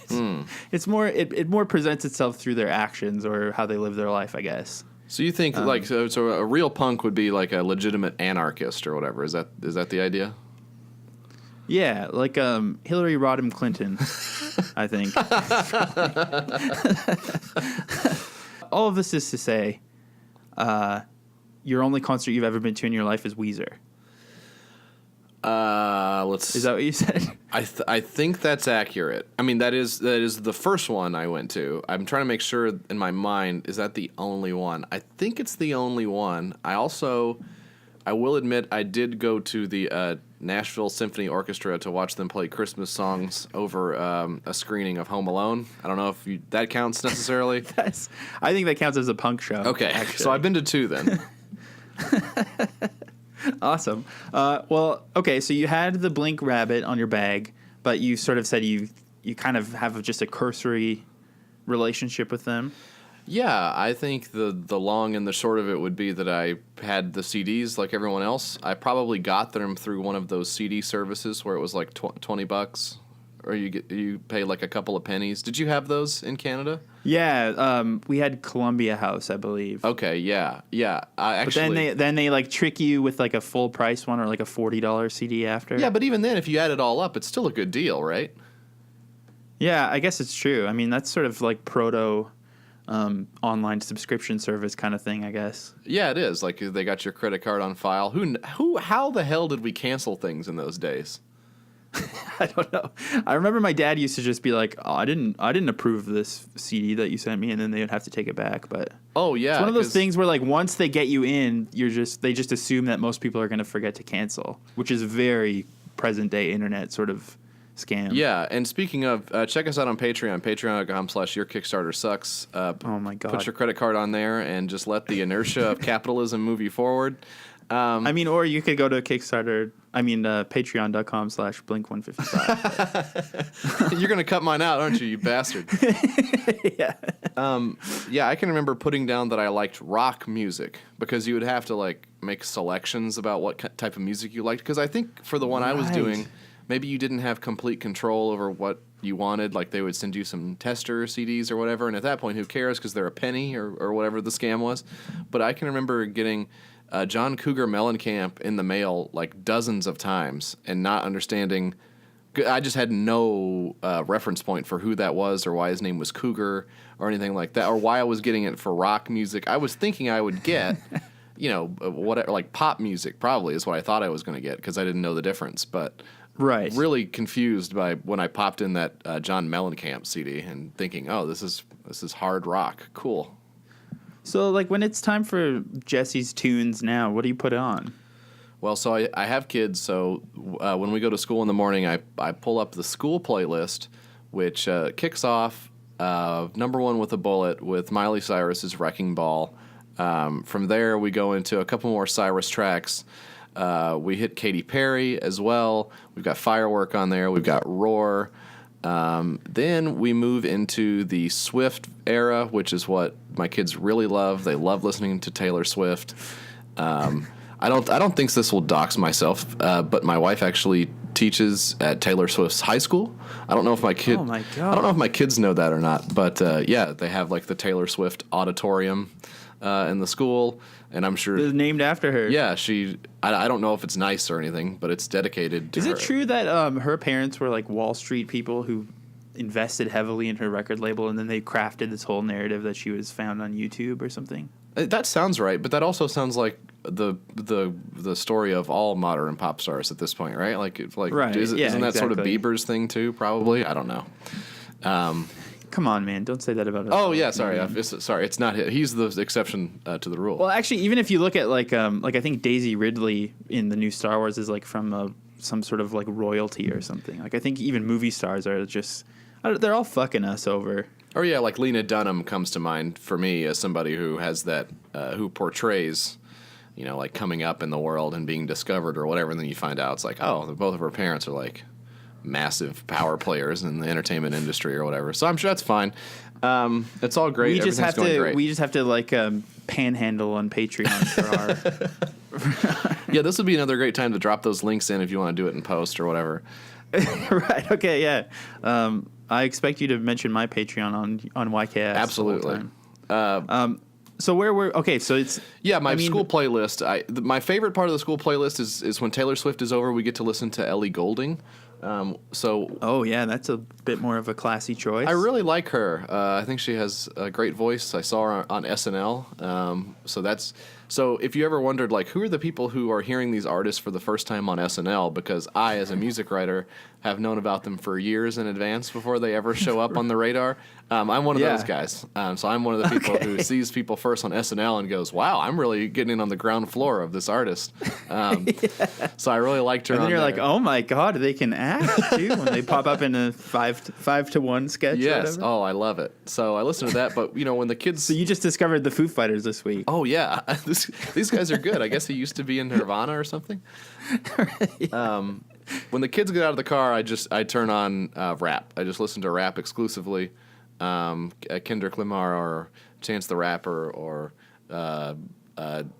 Drake or Lil Wayne or Gucci Mane or all that other stuff. That's what I listen to exclusively. Some of the so you're not up on all the Lil Yachty's or any of the SoundCloud kind of guys. You're more into the solid lyrical backbone kind of thing. Well, I think Chance the Rapper is the proto sound. Like he's the SoundCloud guy that they to rule them all, right? So yeah, I mean, except it's now when people say SoundCloud rap, they're referring to like terrible rap. Oh, okay, But he's definitely the guy to come up with like he came up through SoundCloud, but there's now. I mean, again, it's like how I was complaining about not knowing about sports or not knowing about like whatever the fuck they're talking about on Chapo. Like I could have these esoteric music conversations that are just horrible for outsiders, I think. Everybody has a niche, I think the appeal is how you're able to translate that for somebody who's not into it or doesn't understand it as well as you do. I prefer some crooning in the rap a little bit. I like a melody I can sing along with sometimes. I can't really get into the Xanax rap, just like the absolutely strung out on codeine rap. I guess I understand it's an artistic choice. That's fine. But for me, I like to be able to I like it when I feel like the rapper is not asleep in the booth when he's recording the track. That's a big turnoff. Right. I want them to be awake for most of it. So that's what I like. You want them to dance for you. Well, They're here to entertain you. Now, hang on just a second. I feel like you're taking me out of context here. No, I think I got what I needed out of that sentence. Okay, so did you listen to this? Well, first of all, I mean, this is all preamble. I love podcasts because you can just talk out of your ass forever, and people pay you for it eventually. It's the dream job. So we're talking about your home life. What are some Farrar Christmas staples? What are some traditions that you might do? It's really weird that I think it's strange that we don't have any traditions. I asked my buddies today. I was like, "Oh crap! It's a week before Christmas. What do you guys get your mom for Christmas?" It's just so hard to gift for. And they all had these like really nice traditions. They were like, "Oh, every year I get my mom a teacup from an antique store." I'm like, "Oh my god, that's really terrific." And for me, I don't know what I'm gonna get my mom. I hope my mom doesn't listen to this. I think your mom is a huge fan of this niche Blink-182 podcast. I don't know what she does all day. I guess she could. If I knew what she did all day, maybe it wouldn't be so hard to give her some presents. So we're sort of like culturally nomadic in that sense. Not because we don't do anything. We'll celebrate it. We'll get together or whatever. Today, my mom asked me, she was like, hey, what do you want to do for Christmas dinner? Do you want to get some sub sandwiches and some chips and salsa from the Mexican place? And I was like, oh my God. I was like, no. I mean, so we're not going to do that, but just the fact that it was posed as a question, like, sort of gives you an idea of where so we're there's at. it's really wide open. We can do whatever we want. I don't know if there's a good tradition out there that someone thinks we should adopt. I'm totally all ears. Do you lie to your children about Santa Claus? Well, they're 6 and 4, so it's almost I don't even have to say anything. Like, they're just indoctrinated from the first time they ever see another kid. Right. But I'm trying to avoid driving them around the neighborhoods and letting them see Christmas lights, because the whole time it's going to be like, Dad, why don't we have Christmas lights? And I don't want to say, well, because I'm lazy. But the truth is, I'm lazy. I don't want to get out there and break my neck on the ladder stringing lights on the gutters that I haven't cleaned in 2 years. Like, it's not fun for me to do that. Because you're a podcaster, and you also do like a gaming stream, right? With Stefan? Yeah, with my friend Stefan and Rob Wisman. We get together and we play Home Improvement. We play Oregon Trail. We play all the classics. All the classics. We play regular games too. I had to buy a Windows PC to freaking play these new games, like PUBG and all these other ones. So, and I'm horrible. Oh yeah, I want to play that. Okay, but enough about. I don't want to get into gaming, but I'm just saying you basically spend most of your time inside the cloud, so you don't have time to be hanging Christmas lights or. No, I can't deal with that. We have a Christmas tree. There's presents under it. We'll leave cookies out for Santa. That's it. What else do we need? We don't need the Christmas light tour where you tune your radio to the FM channel and you listen to the Trans-Siberian Orchestra time to the lights of the rich lady's house. We don't need to do the Elf on the Shelf where every morning we wake up in a panic about not having moved him the night before and then stuff him in the washer or the litter box or something. I don't want to do that tradition. What else? We don't do the thing where you open the little doors and there's candy on the inside, because they just mainline candy all day long anyways. So why am I going to give them another piece of crummy chocolate just because it came in a little box? So we don't do any of these traditions. We get the presents. We'll have chips and fucking salsa for dinner, and then that'll be the end of it. And then you're going to go stream video games. Yeah, that's it. Merry Christmas. The NBA is on. Get out of my room. Well, I think that's sort of a fairly grumpy attitude towards Christmas, which is what this song we're supposed to be discussing is kind of about. So did you listen to the song, and what were some of your feelings about the song? Well, I've heard it. I had heard it before. I don't think I recognized it by the title, although, I mean, with a title like that, how could it not stick in your mind? But yes, I absolutely had heard like the Merry Christmas. What is it? Happy Holidays, you bastard. Happy Holidays. I was going to say Merry Christmas, you asshole, which would be sort of my pitch to them on changing it up a little bit. I think that's a lot better. I feel like you bastard is pretty much the corniest PG-13 insult that you can do. Bastard has fallen out of favor as a cuss, hasn't it? I really think so. It's just like a sort of cool substitute teacher sort of swear. It's not a... Yeah. It's not for the real heads. Do you think South Park ruined it? Oh my God! What haven't they ruined? Wow. Didn't they ruin like everything? Yeah. Isn't that's a whole thing, right? Like South Park Republicans or something. Yeah, it's pretty bad. Oh my God. not to make it about South Park, but yeah, I had heard it before. It has a cute little melody to it. The message is confusing. I think it is. It's definitely a shock value song. I talked about how much I love rap earlier. The one thing I don't like about rap, and of course in today's era of streaming music and just singles and YouTube being the main way we all enjoy it, or at least the hoi polloi. That's how we all listen to our music. You don't really have this as much anymore. But I can remember putting on the Chronic. And listening to it, and then there's like 7 sketches on there. Right. So weird. Snoop Dogg getting into the sketches about getting a blowjob or sometimes the rappers don't even appear in the sketches. Like it's just 2 women talking about the rappers or something. Very strange era of rap and very strange mechanism that they had to pad out their 20-track albums But this sort of... And I would say a bad era for sketch comedy in general, if that's what they're putting forward. Yeah, you're right. It's sort of, it's the intersection of the two nadirs of those separate industries. Yeah. But this sort of struck me as like the sketch of a punk album. It's like 44 seconds. It's sped up beyond any possible enjoyment factor. And it's just trying to make you laugh with a cuss. Somebody shits his pants. That's funny. I don't know. It's not for me. I bet I did like it at the time, though. I bet I sung along with it at the time. But, man, I don't feel like it's aged very well. Yeah, I mean, like this, the interviews go at the end of our podcast. So at this point, our listener has listened to me and another nerd fucking geek out about this song forever. Oh, so I don't know what I will have said by now. But I will say right now, the chorus of this, I'll never talk to you again unless your dad will suck me off. I'll never talk to you again unless your mom will touch my cock. It's very using sex as a transaction. I don't think this is a very woke comedy song necessarily.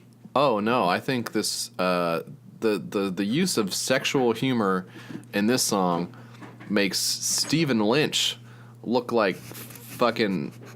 I thought I was going to be able to land it. I couldn't land it, but it's weird to hear that. Suck me. Your dad will. Yeah, I don't know. I don't get what it's. It's just supposed to be for a laugh, right? Like I'm not missing anything. No, yeah, definitely not. I mean, they do.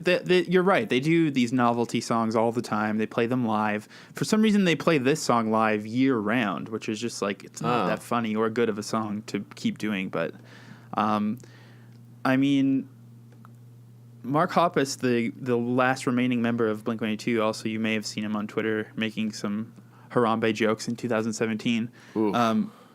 But he still sort of writes these joke songs, but they've become less and less. I mean, I guess at the time this probably felt edgy to be saying. It's humor that reminds me of, speaking of sketches, it reminds me of the Adam Sandler CDs that you used to listen to in your friend's room. Yes.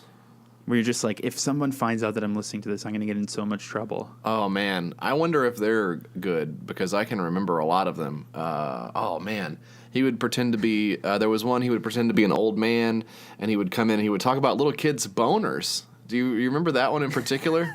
Yeah. The kids, they got into like some hardening cream or something, and he's talking about that. You could never do that now. No. I just always think of the goat. Fuck me in the goat ass. I don't know what that was. Oh, I don't know. I think that in the 90s, did people just string together cusses and that was enough to get by?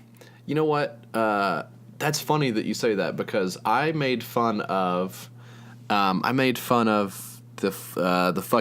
game streamer guy who cried in his chair this past week because he cheated on his wife, and he apologized to all his sponsors, and his name is Dr. Disrespect, right? Right. So I made fun of him, and most everybody got that I don't care anything about the guy. It was just funny to cry on stream. But a lot of people who had issue with it were calling me these compound cusses. So I got called a shit stick this week. And that's what it reminded me of, is just these weird like combo cusses, like not like douchebag, which is sort of an accepted term, but like douche nozzle or something like that, where people try to come up with this it's a weird paradigm shift where it's no longer, you can't just say ass or fuck. You have to say like Batman fuck or whatever. Like, I don't know. You have to say, you know what I mean? Like, you have to come up with some new thing to make your cuss cool. And that's what this is. Yeah. I think with this, like, they've sort of mined it for what it was worth. I think this is from the year 2001. Actually, this album came out mere months before 9/11. So this is like pre 9/11 humor, maybe, is why. But I think this era of culture, they pretty much used up all the cusses, and now we're just living in this post 9/11 world where we've run out of cusses. Yeah, it almost feels unfair to judge the cusses. Like when it's very much of the time, and now we've moved on, or maybe we're going back to some of the classic cusses. But it's unfair to judge them for their use of bad cusses or normal cusses being used badly, I guess. But you say they still play it, so it's like, well, they're inviting the criticism at this point if they're going around playing this thing, God forbid, all year long. That's insane. I can't imagine doing that. And they still there's a live video that I'm sure I will have played by now, but they sort of they introduced the song with a preamble about how sort of edgy they are. Like this is like the edgelord moment for them. God damn. Which is just like, it's so quaint at this point. And he's like 50 years old, right? Yeah, I mean, getting there. God damn. Yeah.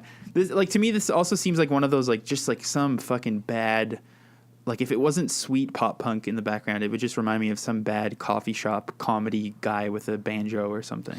Oh, yeah. Well, you know, I don't want to shit all over it. And notice how I didn't say, like, mega shit. I just said, like, normal shit. Right. I don't have... I'm comfortable just saying shit.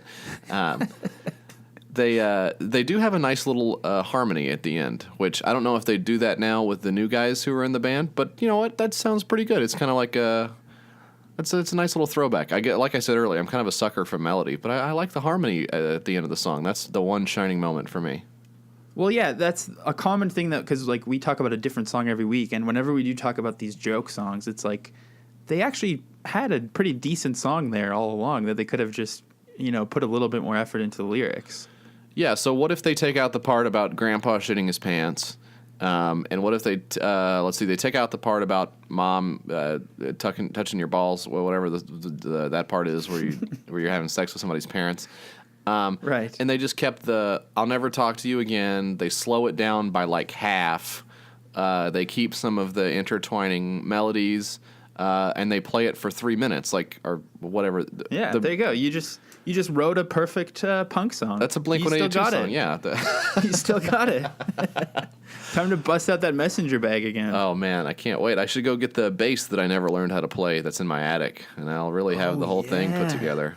It's time. It's time. I think the best, I don't know, I can't remember. I've heard you talk about your age. I don't remember how old you are, but I think right now is the perfect time to start a band. I just turned 30, so this feels like, I eat really badly, so this might be the midlife crisis here at 30 years old to do something weird.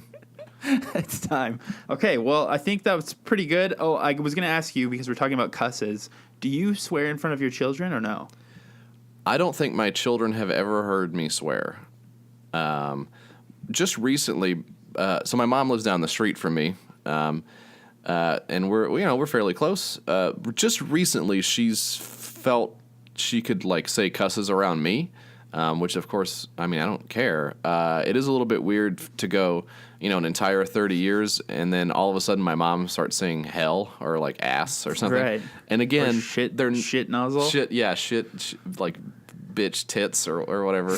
Yeah, it's weird to hear her saying this stuff finally after bottling it up for so long. But no, I don't in front of my kids' ears are pristine. They don't hear anything nasty. I think my wife slips up a lot more often than I do. She'll definitely say damn it, to the dog if they step on her foot or something. But so far the kids haven't picked up yet. But I will say if I ever feel that they're migrating into cuss using that's that's bad, like they don't know what they're doing, I'm gonna sit them down and tell them to do it the right way. I'm gonna teach them.